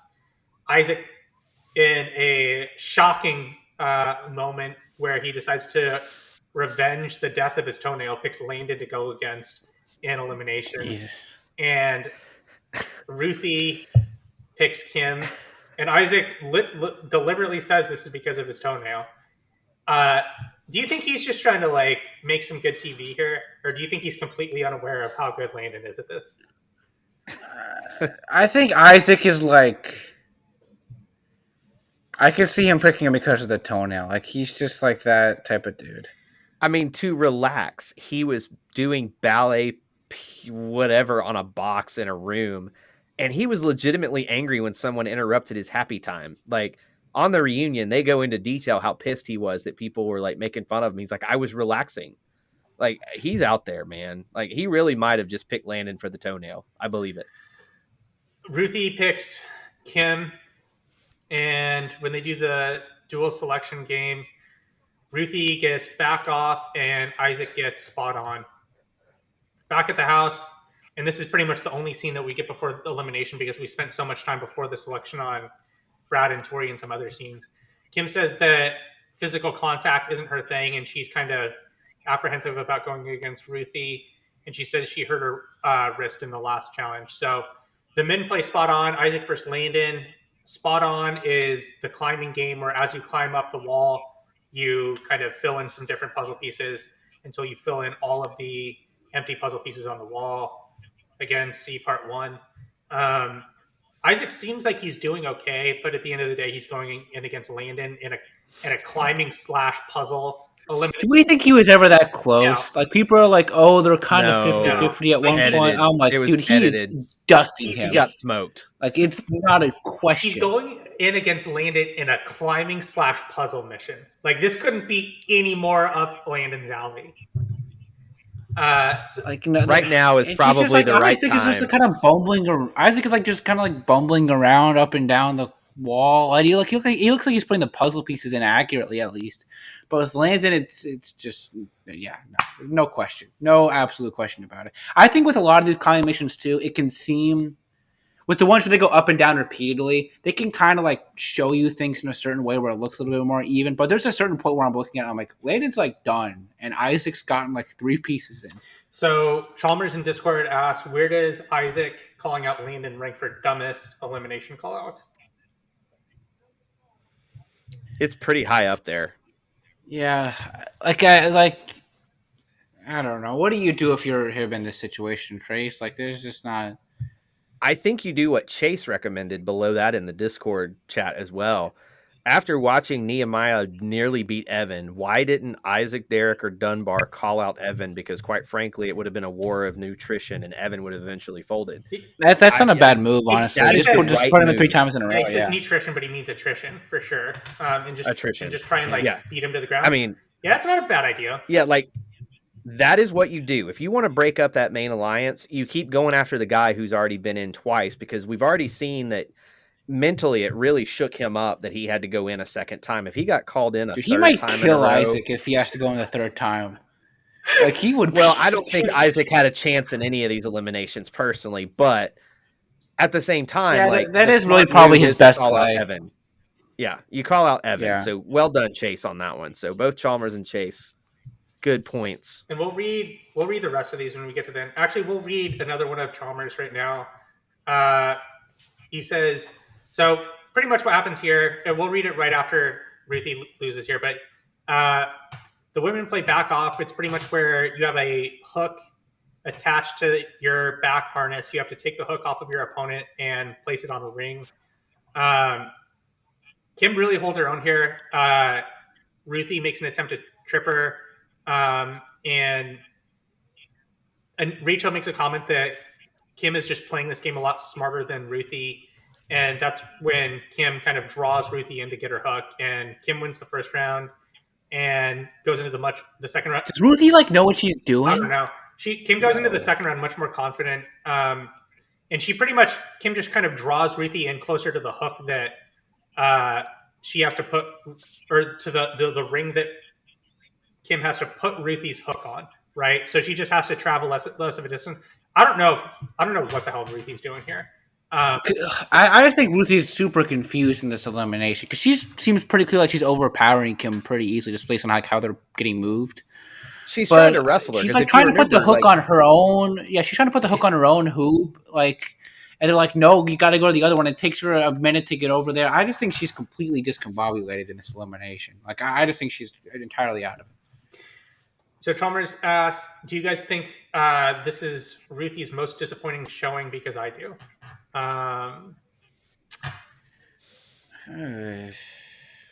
Her sample size is real small. It probably is. Really small sample. It probably is though. It probably is. So this is bad. She just didn't seem like she knew what she was doing at all. And it's not like she hadn't seen this game being played before. And it's not like CJ didn't explain the rules well enough. She should have known what she was getting into when she was going into this elimination. And yeah, she just clearly doesn't even seem like she knows what the rules are. Yeah. You know what's interesting is when we watch eliminations, it's usually the people that pay really close attention to the rules that do really well. Yeah. And it felt like Ruthie was spending the entire time the rules were being explained trying to psych out Kim, wasn't really paying attention. And he specifically said, you have to go for the hook. And he kept saying during the elimination, you got to go for the hook, Ruthie, go for the hook. You're wrestling her, go for the hook. It just seemed like she had psyched herself up so hard that her brain just disappeared in this elimination. It was gone. Yeah, it's just weird because you remember in the Anissa versus Siobhan version of this elimination, Anissa it's kind of a similar situation in that what I'm saying is Anissa overpowers Siobhan, Ruthie's overpowering Kim, but Anissa clearly knows what she's doing. She overpowers her, takes the hook, goes right to the thing, gets it done. Look at easy like that, and Ruthie is just not happening. All right. what to do. All right, back at the house, Kim says that she proved something to herself. Anissa says that she's glad Ruthie didn't come back because if she did, Ruthie would have been after her and been going wild. Tori has a conversation with Brad, and Brad tells her that it's a mean game, and Tori says she feels like she made a mistake, which I'm not entirely sure what that mistake is, but she wants to do whatever it takes to be with him. And Brad says that she may have been. I don't remember the exact context that I made that note in. She could have just been talking about the fight. Them having the fight could have been a mistake. To be fair, I don't remember. But they both pretty much just make up over the fight that they had before. Brad said he doesn't care about the game like he did before, and they just talk about how they want to be with each other. Episode 6 commences. Paula and Dunbar argue. Evan says that it's starting to feel like the Jerry Springer show in the house.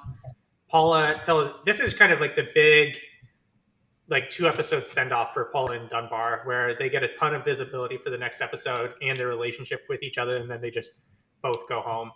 But Paula tells Dunbar that people hate him, and Dunbar keeps telling her not to say that. He gets really offended by this. And nobody likes you. Dunbar says that the most... That was a good impression. That was really good, Rob. I like that one. That was good. Dunbar has a shocking quote here where he says that there's a shocking statement where he says that having a stable relationship with Paula is difficult to have. So surprise. Dunbar talks with Kim about Paula, and Dunbar says that he feels like he's in a good place with Kim. What exactly that means, we'll come to soon find out.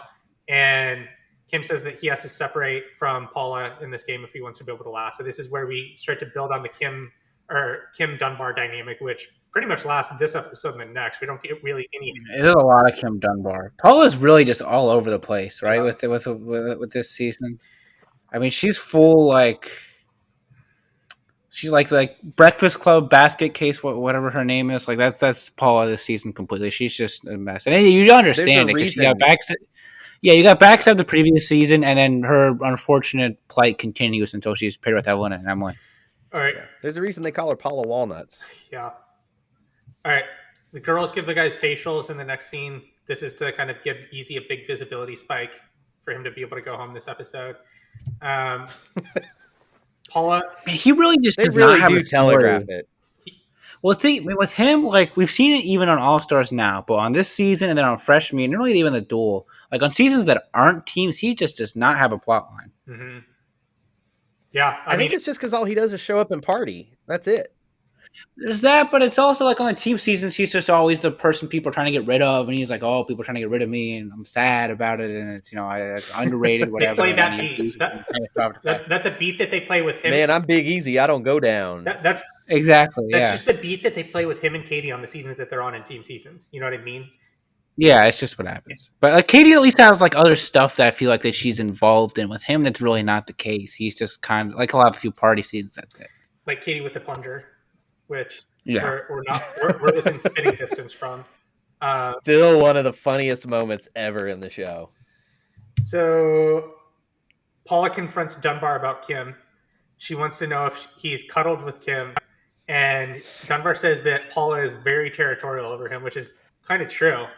And it is. We get another scene where Kim talks with Derek about the game, which is I don't know. I don't really know why they included this. We're not even going to talk about this next. We get to the challenge for episode. Look in the show notes if you care, Interconsulate. For episode 5, called Dangle Duo, contestants will compete in guy-girl pairs. There's a ladder suspended in the air that reaches 100 feet at its height, at its tallest point. The object is for pairs to climb the ladder to get to the top and then raise a flag with a pulley system to the top of the ladder. As you climb up the ladder, the further apart the rungs are of the ladder. So when you're at the bottom, there may be, I don't know, like a height distance apart, or you're like however tall you are. So the further up the ladder you are, the farther apart the rungs are, so it makes it more difficult. The team with the fastest time to the top wins. There's a 20-minute time limit, and if you fall off, you get DQ'd. Those are the two situations where you would get DQ'd. I like this one. I don't know. I thought It's hard. yeah, there's definitely like quite a bit of physicality in this. So even though they don't all compete at once and it's kind of repetitive, you can kind of see the strategy evolve, right? There's definitely like a game that they're playing here where there's different approaches that you can take that are based off of your physical prowess, more efficient ways to conduct this than some. Well, I think Honestly, it I was think one of those Brittany things and where some Landon people- winning this is really impressive, considering they were going up against Mark and Rachel. Because it seems like they should have a huge advantage in this, right? Yeah, you would think so. But I also believe that it was a matter of listening to the rules closely again. Like all these teams were like crisscrossing and all that stuff. And Landon was like, at no point did they say we had to crisscross every rung, just the first one. Like, why are all these teams doing it this way when they could just do it that way and go straight up? So, I mean, to me, it was just they paid attention. And then it was impressive how fast they did it on top of that. It was really good because, like you just said, like Mark and Rachel, I would have picked them to win this before it started. Height is definitely a very important factor in this, as Jen says up to a certain point. So why do people think that they need to go back and forth? Why are people doing that? I don't know. Not very good at listening to the rules, like with Ruthie last episode, I guess. It doesn't seem like there would be any type of advantage to doing that. Oh no, not at all. And so the strategy that You're just I mean, wasting there's some seconds. pairs where, like with like Big Easy and Jen, for example, Jen's just too short. She's not going to be able to reach the top. So Big Easy has to really help her to get up. So at that time, they would kind of naturally crisscross. But yeah, I don't see why. the advantage that, so the strategy that Landon and Brittany takes is that Landon pretty much grabs a hold of the chain. Brittany stands on top of Landon and then climbs up Landon with the chain to get to the next rung above and kind of just like uses him as a stool. And then Landon just pulls himself up, pretty much climbs up the chain because he's Landon. And it seems like they crush everyone. But TJ said that Landon and Brittany beat Mark and Rachel. So Mark and Rachel were second. Did they give an exact amount of time by how much they beat them by, or no? I don't remember. They might have, but I don't remember. There's one of these where I think he says that they beat Mark and Rachel by like 25 seconds or something like that. I don't know if it was this one or a different one, but No, I think that actually no, that might be this one. I think It that might is have been this one because the next I one. know you're right. I think it's this one. Like when Brittany says that Mark and Rachel are going to be taking about 11 seconds for the rest of their years or something. Yeah, something along those lines. Oh yeah, 25 seconds for like as long as that's right. Back at the house, Landon tells Brittany that he thinks the weakest person should go into the duel. This is kind of where they start to have feel a little bit guilty about how everything's been going, and they don't want to decide what the list is going to be. They just want to pick the first person and then let it figure itself out. Because at the end of the day, they're just going to call out people in their alliance anyway, as the list goes down the chain.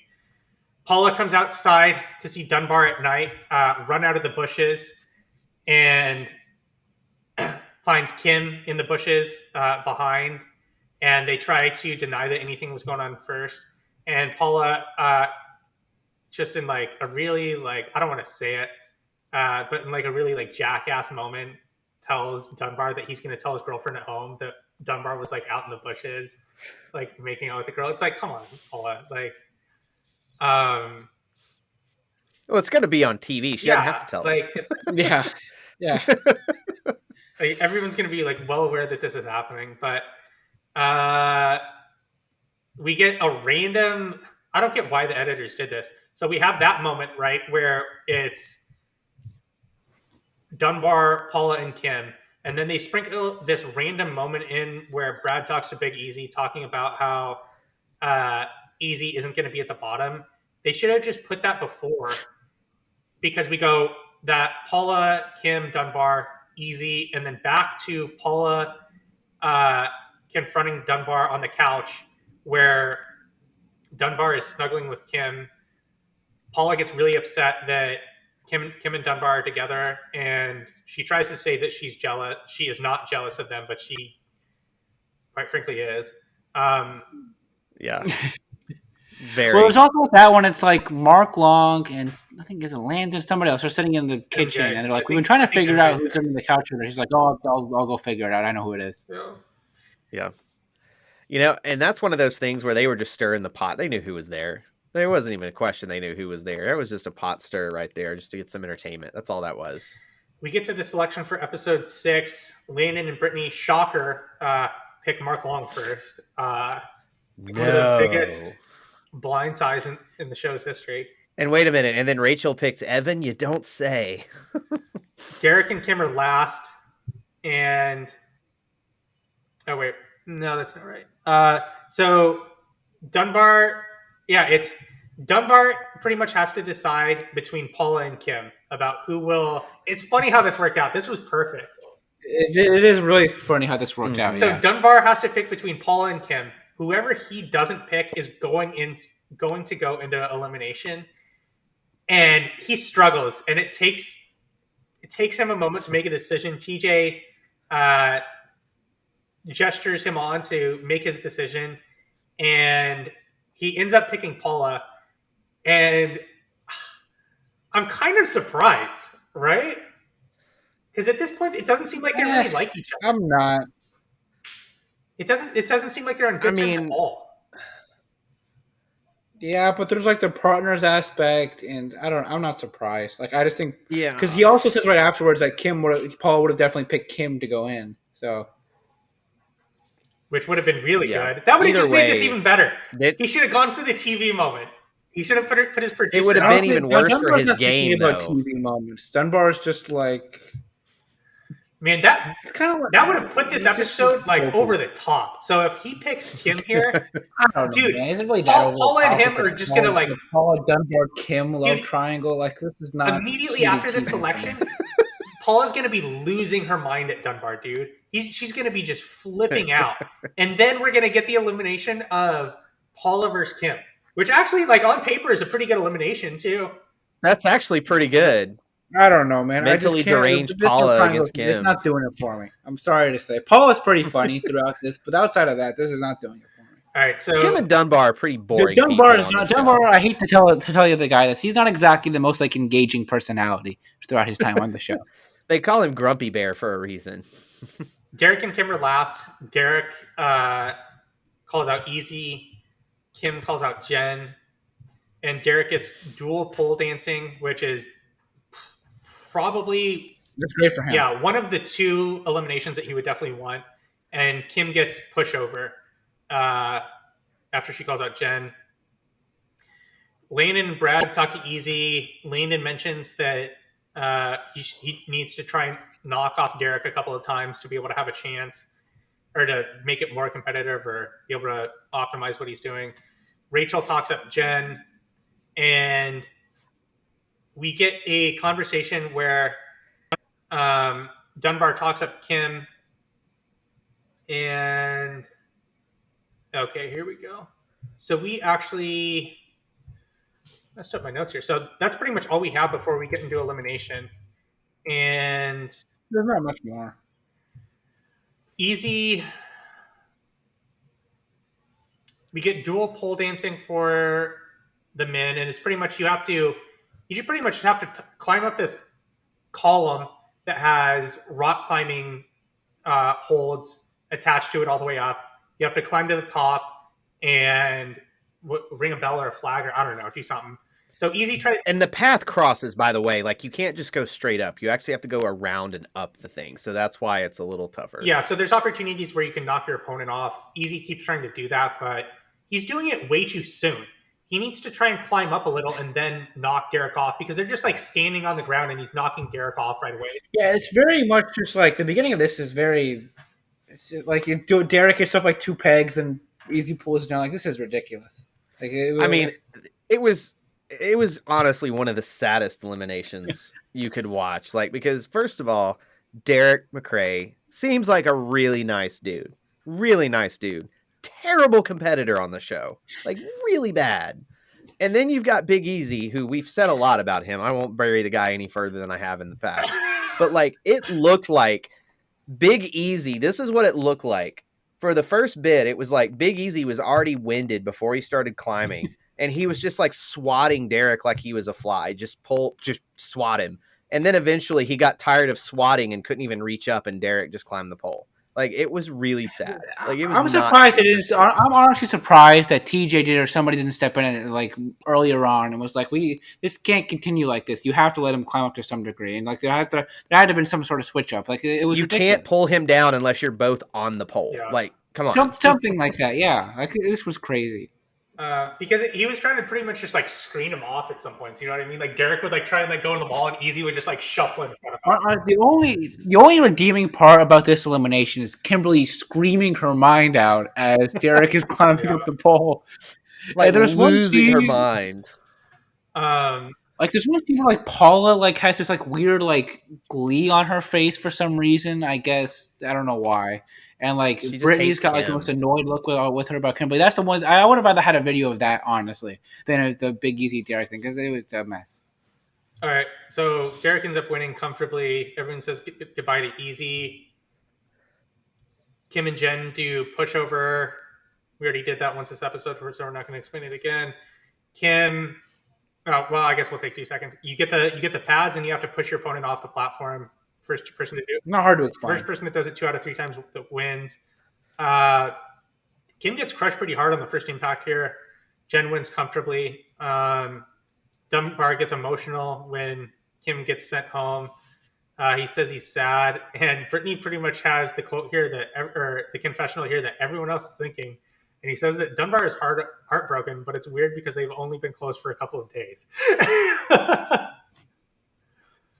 So yeah, man. Back at that, Jen really does thrash this year though. Like, this is not close. Yeah. And I mean, Kim said it at a certain point. She just doesn't do good with physical confrontation. But I mean, she did well last episode with Ruthie, but she was.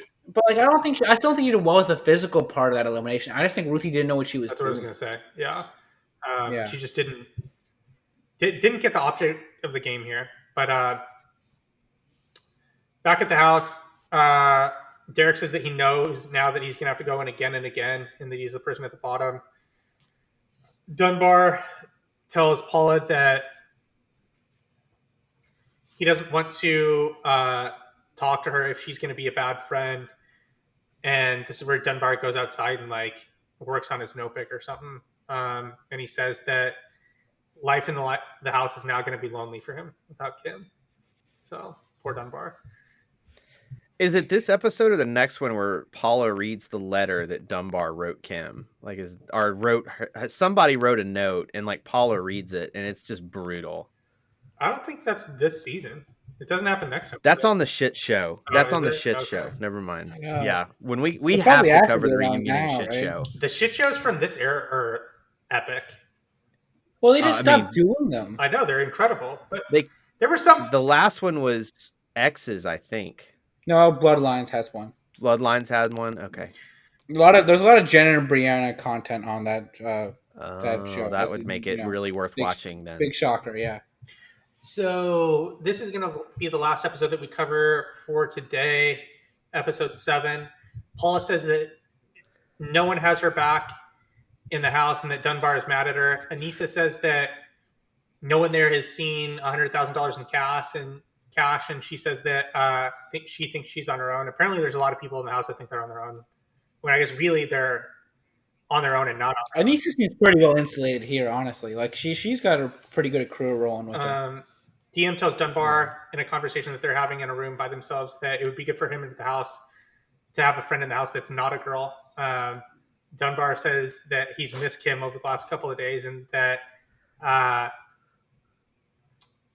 and then they sprinkle a random confessional in here, a comment from DM where she says she thinks the next mission is going to be an individual-based mission because they've done so many pairs missions in a row, which is exactly what happens because why else would they include that?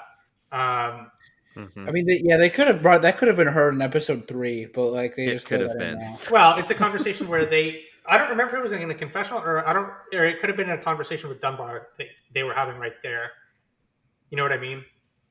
I suppose. I remember specifically, though, it's not like it's edited in a fashion where you don't see her say it, so it could have even been spliced in. MJ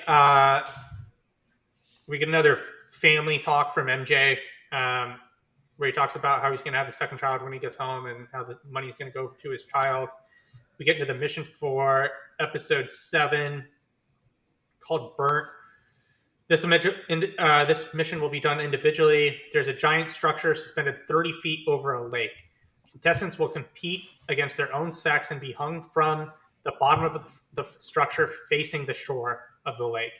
Each contestant will pull on a pulley structure that brings a flag attached to a rope from where they are to the shore. And once the flag gets to the shore, at the other end, their time is essentially done. The person who is the last person to pull their flag to the shore will have their barrel explode and be released from the giant structure and fall to the water and be eliminated from the challenge. And they just continue to go through this process until there's one person left for each sex that will have won the mission for that day. So it's pretty much they whittle people down to the end as they go through this endurance competition. I like this one. You didn't like this one? I didn't think this one. Not a fan, Trace? Why not? I thought it was fine. Yeah, it was fine. Yeah. Too repetitive? It was not. It's too. It went too long. Half as long. It was repetitive and it went too long. And half as long. That's my note. Half as long. Half as long. Half as long. That's all it needs to be.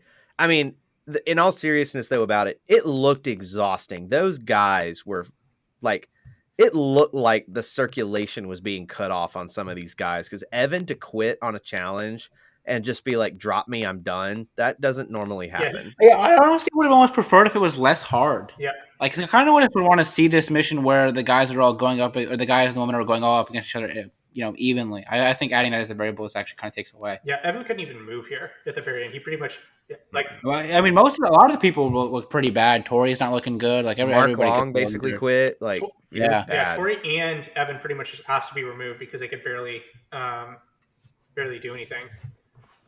So, who you would assume for the men would wins for the men. So Landon carries the torch to victory.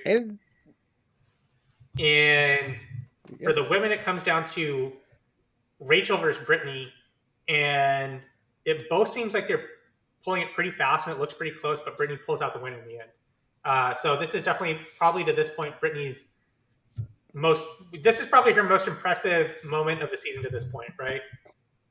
Well, it's the only thing she's won on her own. Everything else, it was a partner-based win. Like, this is her first solo win, and it was impressive. Mm-hmm. So I would say, though, like, they say, like, Rachel's won all the first few, and it seems like Brittany does, like, a decent job conserving her energy. So I don't think she just beats Rachel outright each time. I think she just picks her spots really well. Which is the smart thing to do, correct? Definitely, yeah. Just be faster than the last place person. That's all you have to do until the final. Mm-hmm. We get into the deliberation between Landon and Brittany about who will be the first to be selected for the list. And he says that he wants to pick Brad first. And I think it's because Brad came in second against him in the mission that day. So we get to the selection. Brad indeed does get chosen first. And the same 3 men are on the bottom. It comes down to Paula and Dunbar. And who are the last 2 people here? It's Jen, right? Jen and Derek. Yeah, Jen and Derek and Paula and Dunbar. And what happens here? Well, so Anissa picks Derek, right? Or Anissa picks Derek, and then Derek picks Jen. I think the interesting thing here is Derek says he picks his partner, Jen, and they have yet to be partners at that point. Yeah. That is interesting. Because Kim went home and Jen lost easy, so they became a duo. So Paula and Dunbar, but they hadn't even been a duo. Like they really did an individual. They're just on the individual. So I They're voting partners is about all you can say. So Paula and Dunbar go into the duel. Paula decides that she wants to go in against Anissa. This is going to be the 3rd time that they have gone against each other in an elimination. Dunbar picks MJ. What do we think about that? Let's look down the list real quick. I mean, Dunbar's the weakest competitor of these guys. I mean, like Trace and I are just much more on the swing for the big fish. So, like, what do you think here, Big T? Who are we targeting? At this point, though, you go for Evan again. He's had some time to recover here. Why doesn't he just pick? So at this point, though, like, there's no way you're going to be able to break that alliance apart. There's just too many people. There's not enough fat to trim here. It's not like For me, it's not even really about explicitly breaking it apart at that point, though. I don't know. So if I think if you pick someone that's at the bottom like you're just setting yourself up I to. just I don't mean, you're think we're probably going. accomplishing with that. Yeah, I think you have to try to break up the bigger alliance and hope that you and the guy on the bottom are still there and you can swing something. I mean, I think you swing again and go Evan, just because he gassed out so bad on that challenge with the rope and the arm thing. He's already been in. He's had some recovery, but I mean, do you really want to go against Landon in elimination? I want to go against Derek. Brad, because It's he's on the just- bottom. And he just went in too. Yeah, but I'd rather take. He's on the bottom though. You need him. You're not. There's not enough people here to like form an alliance with. So like, even if you can like, well, but the thing is also with an alliance, and this season alliance is only as good as you guys are at missions. Like to have an alliance with a bunch of Yes. people who suck doesn't accomplish Meaningless. as much. Right. You're still a sitting duck, but you have a better shot if MJ, Dunbar, and Derek can form something. MJ's at the very bottom of that main alliance, and he knew it. And at some point, like you said, Devin, it's like Survivor. You have to pick your spots. Like, do you think there are times where you can make a move and swing a vote if you make the right compelling argument. Do you think MJ is on the bottom of the alliance here? Who does he end up losing to again? He specifically said Yeah, it. he's definitely below Brad, Landon, Evan, and Mark. Who else would be? He at the knows bottom he's of that number line? 5. I think he would- He knows he's number number 5. I think he would be ahead of Brad and potentially Evan. Like I think I don't think so at I all. think- No, I think no, Lane- no I think shot. Landon and Mark are probably closer with MJ. No shot. You don't think? No Why? shot. Like he's not. Well, he's not getting part of the money. We don't. And he we, came in we don't late. think that he's getting part of the money. No. Why? He came in late. It's not happening. This era of the challenge, you had your preseason alliance / whoever you make your alliance with on episode 1, and you rode that alliance to the end. That's the way it always went. Who does he? Those 4 made their agreement, and they weren't going to change it. How That's the way Mark Long plays. how close was the dual pole dancing with him and Brad? Do you remember? He doesn't do dual pole dancing. They do elevator. I'm looking at it right Yeah. now. They do elevator. Yeah, it's dual pole dancing. He's right. It's in the spelling error episode. Either that or it's wrong. Brad MJ won. It's MJ. Brad just MJ out and Brad. enduranced him. it's either that or it's Yeah. wrong on the Wikipedia. One of the two. It's Brad I'm- and MJ. I'm pretty They do confident. dual pole it's dancing. elevator. No. It was dual pole dancing. Okay. All right. Because I remember Brad basically they kept both falling, and eventually Brad just out cardioed him. After this election, MJ says that even if he loses, he's gonna be happy because that means he can see his family. Dunbar and Paula start to fight again. He says that Paula lacks faith in herself and he's tired of being her partner. Evan tells Dunbar that her behavior is, in a side conversation with Dunbar, that Paula's behavior is very inconsistent. And then Evan goes in and has a conversation with Paula as she's getting prepared to go into elimination. And Paula tells Evan that she doesn't need him right now and that no one wants her there. And that Evan says, well, that he wants her there and that she's her friend, or that he's her friend. And Paula pretty much just isn't having it at this point. But She says she meant a real person when he says what person wants her. And they said, "Oh no, real person, not you." yeah. Well, that was kind of a big deal, though, because they were really friends off the show. And, like, Evan's like, I'm not talking about the game. I'm talking about real life. I'm your friend. And that's a big distinction, I think, in a lot of ways in this show at this time. Because there were show friends, but then there was also, like, real friends. And a lot of times you'll do stuff to the show friends that affect the real friendship outside of it. And it kind of did on the island with Paula. And obviously it happened here on the Duel, too. So, I mean, I can't blame her for being upset, but she also kind of brought it on herself. Like, you know, at some point you got to look in the mirror and kind of accept that She's creating a lot of responsibility content for that this situation. season. Yeah. So Yeah, she's an like for the MVP on episode she's Infected on, she's got to be leading confessionals. Well, maybe Evan is, but like she's definitely up there for not winning any missions. Yeah, be careful about this conversation. Pat will get mad again. What? Oh, okay. The Edgic conversation when you start talking about confessional count. All right. So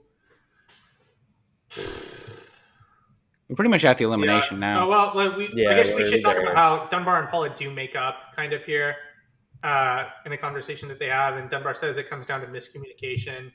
And Dunbar tells Paula how she makes him feel when they talk and they kind of make up. And this is kind of their coming together moment before they're both eliminated from the game. And then the last scene before elimination, which is quite funny, Anissa gives MJ some cornrows, and MJ is kind of meditating while she's doing it. And then Brad and Evan kind of come down and sit in a circle with MJ and hold hands in a very humorous scene. But Mocking Nehemiah kind of way. probably a lot of that was involved with. That's what a lot of that was, because that's what Nehemiah did was in his meditation type stuff, and so like that was them making fun of Nehemiah at the same time. So MJ and Dunbar play Elevator. This is another one. We mentioned this earlier, but this one did look like it was very close, where you can see how far each of them are apart from each other. And MJ ends up pulling it out. Dunbar goes home. He tells Paula to win, and he doesn't want to see her on the flight home. He hopes that she continues to be in the game. So it does seem like they bury all their drama to some extent here. Do we want to eulogize Dunbar at all? Hopefully not. We can move on. Another thought. Not particularly. We didn't really talk about eulogize Paul them on calling Rivals out. too. Yeah, we didn't really talk about Paul calling out Anissa here. I did think that was interesting. Okay, let's go down the list. Who else would? It's been the second call time out she's called out Tori. Anissa. I think people just Should have called out Tori. Yeah, I think Tori probably. I really think I would try it with Brittany. I think if you're able to free her up from Landon at the same time your partner goes home, I think that could be a huge benefit to you. Okay. Yeah, because no offense to MJ, but if I had a choice between maybe partnering up with Landon or Brad or MJ, I'm picking Landon or Brad if I can. Yep. This is the third time that Anissa and Paul have gone in elimination against each other. First time was in the duel in pole wrestle when Anissa beats Paula. Second time was in Inferno where it was kind of more of a climbing type elimination, and Paula wins. They played Back Off, which is Are they going again on Rivals? Yeah, they played Back Off. Anissa. This is probably the best of the 4 times they went against each other. Yeah, it does. Paula doesn't get a win in this elimination, does she? She doesn't get a point. I don't remember, to be quite honest. So Paula goes home. It was, I don't know. The second round does seem to be pretty close, but in the end, Paula goes home. Everyone says goodbye. And Evan has a closing comment where he says that this game tore Paula apart. After elimination, MJ says the game comes down to if you can climb and if you have good endurance and if you're not afraid. And then Evan, we get a closing moment with Evan where he says that he hasn't won since the first mission, and it's going to take a lot of backstabbing and cheating to win the game. Okay. Do we want to do some quick questions before we put a cap on this? I think we covered most of them. I feel like we covered them already. We had a lot of responses. The only other thing, let's see here. Okay, here's a couple questions that we haven't covered. So Chalmers again, he said, I'm going to modify his question slightly because I don't want to get outside of the Duel 2, but realistically in this era, who would you have rather seen brought in instead of MJ and Nehemiah? Chadwick and they're not. That's realistic. Not this era. Realistically, yeah, that's not this era. Realistically, I would want in this era probably Kenny and Derek K would probably be the Kenny two. No, I think Wes definitely because it's been a little bit since we've seen him. Wes was done still at this point. He had no interest to come back at this. Yeah, but he's on the next season. I think that still counts. I do too. Okay, fair enough. All right. Yeah, I would want to see Wes. Honestly, just having CT stick around would have been good. Who else are we forgetting? He like likes Darrell. Alton and Darrell Derek. also we never really saw Darrell in this type of format. And That again, is he's a on the good next season. pick. Abram. Yeah, I would want Weston Darrell. Abram Yeah, wouldn't have been definitely. bad. He hasn't been on in a while. No, it wouldn't have been bad either. Well, he just came up from the island. He was on there. Yeah, I guess just that's a right, but he season was ago. barely on it. You know what I mean? He was there for 2 episodes. I actually really like the Darrell pick because we've never seen Darrell have to like play on his own and do the politic thing. We don't really see Darrell really in this like in an individual format and one that's got like on the ground eliminations until Invasion, because like Fresh Meat 2 he's on that, but like that's a different kind of situation, I think. So and just a pure Very individual different. like that, it's not till Invasion. Yeah. And then the other question is not really a question; it's just a funny comment. Yeah, this is good. He Bean 33 says, not Duel 2 specific, but I think you guys should agree to make a cheesy challenge style intro featuring the three of you if you reach a certain number of subscribers. A promotion tool. Do we have the budget for that? Like this. We could pull something off. Oh, there's no budget for this. We could pull this off pretty easy. All you We're need also is a in 3 high-def completely camera. different locations. This is going to be a very That's so easy though. You just have your different sets and at your own place, and you get somebody to film it, and then we put a song over it. You know what I mean? Like we could do something. I don't know. I think this ends up looking like the Battle of the Bloodlines intro or something, where they just have the different pairs showing But up. that's the point. It's a bad challenge intro. That's the thing. Like it's supposed to be bad. If we could get 150 additional subscribers between now, so what's tomorrow going to be? May whatever. May 4th. May the 4th be with you. And the end of July. If we get 150 more between now and the end of July. Look, I don't think we need to reserve ourselves to any of these claims. Like I don't think we can put ourselves in a box with this. If we have the available resources, like this would be fun. Like I mean, now that we're doing the video, like the video's stepping up a little bit notch. Like Rob, you're thinking of problems here. I'm thinking of solutions. Like we could figure this out. I don't know if you're thinking of solutions. I think you're thinking of ideas. So I don't know, implementing them is a different question. I think if we have the available resources, we'll easily figure this out. Like at the bare minimum, we could like Photoshop our faces on like some like videos. You know what I mean? Like, yeah, but that's not like. I feel like if we're doing this, it's going to be done well. I don't want to be involved in a product that's done poorly. We can still do it well. It'll be fine.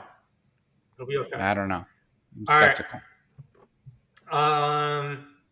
I think that's all. I think we can put a cap on this one. Yeah, we've talked for a while.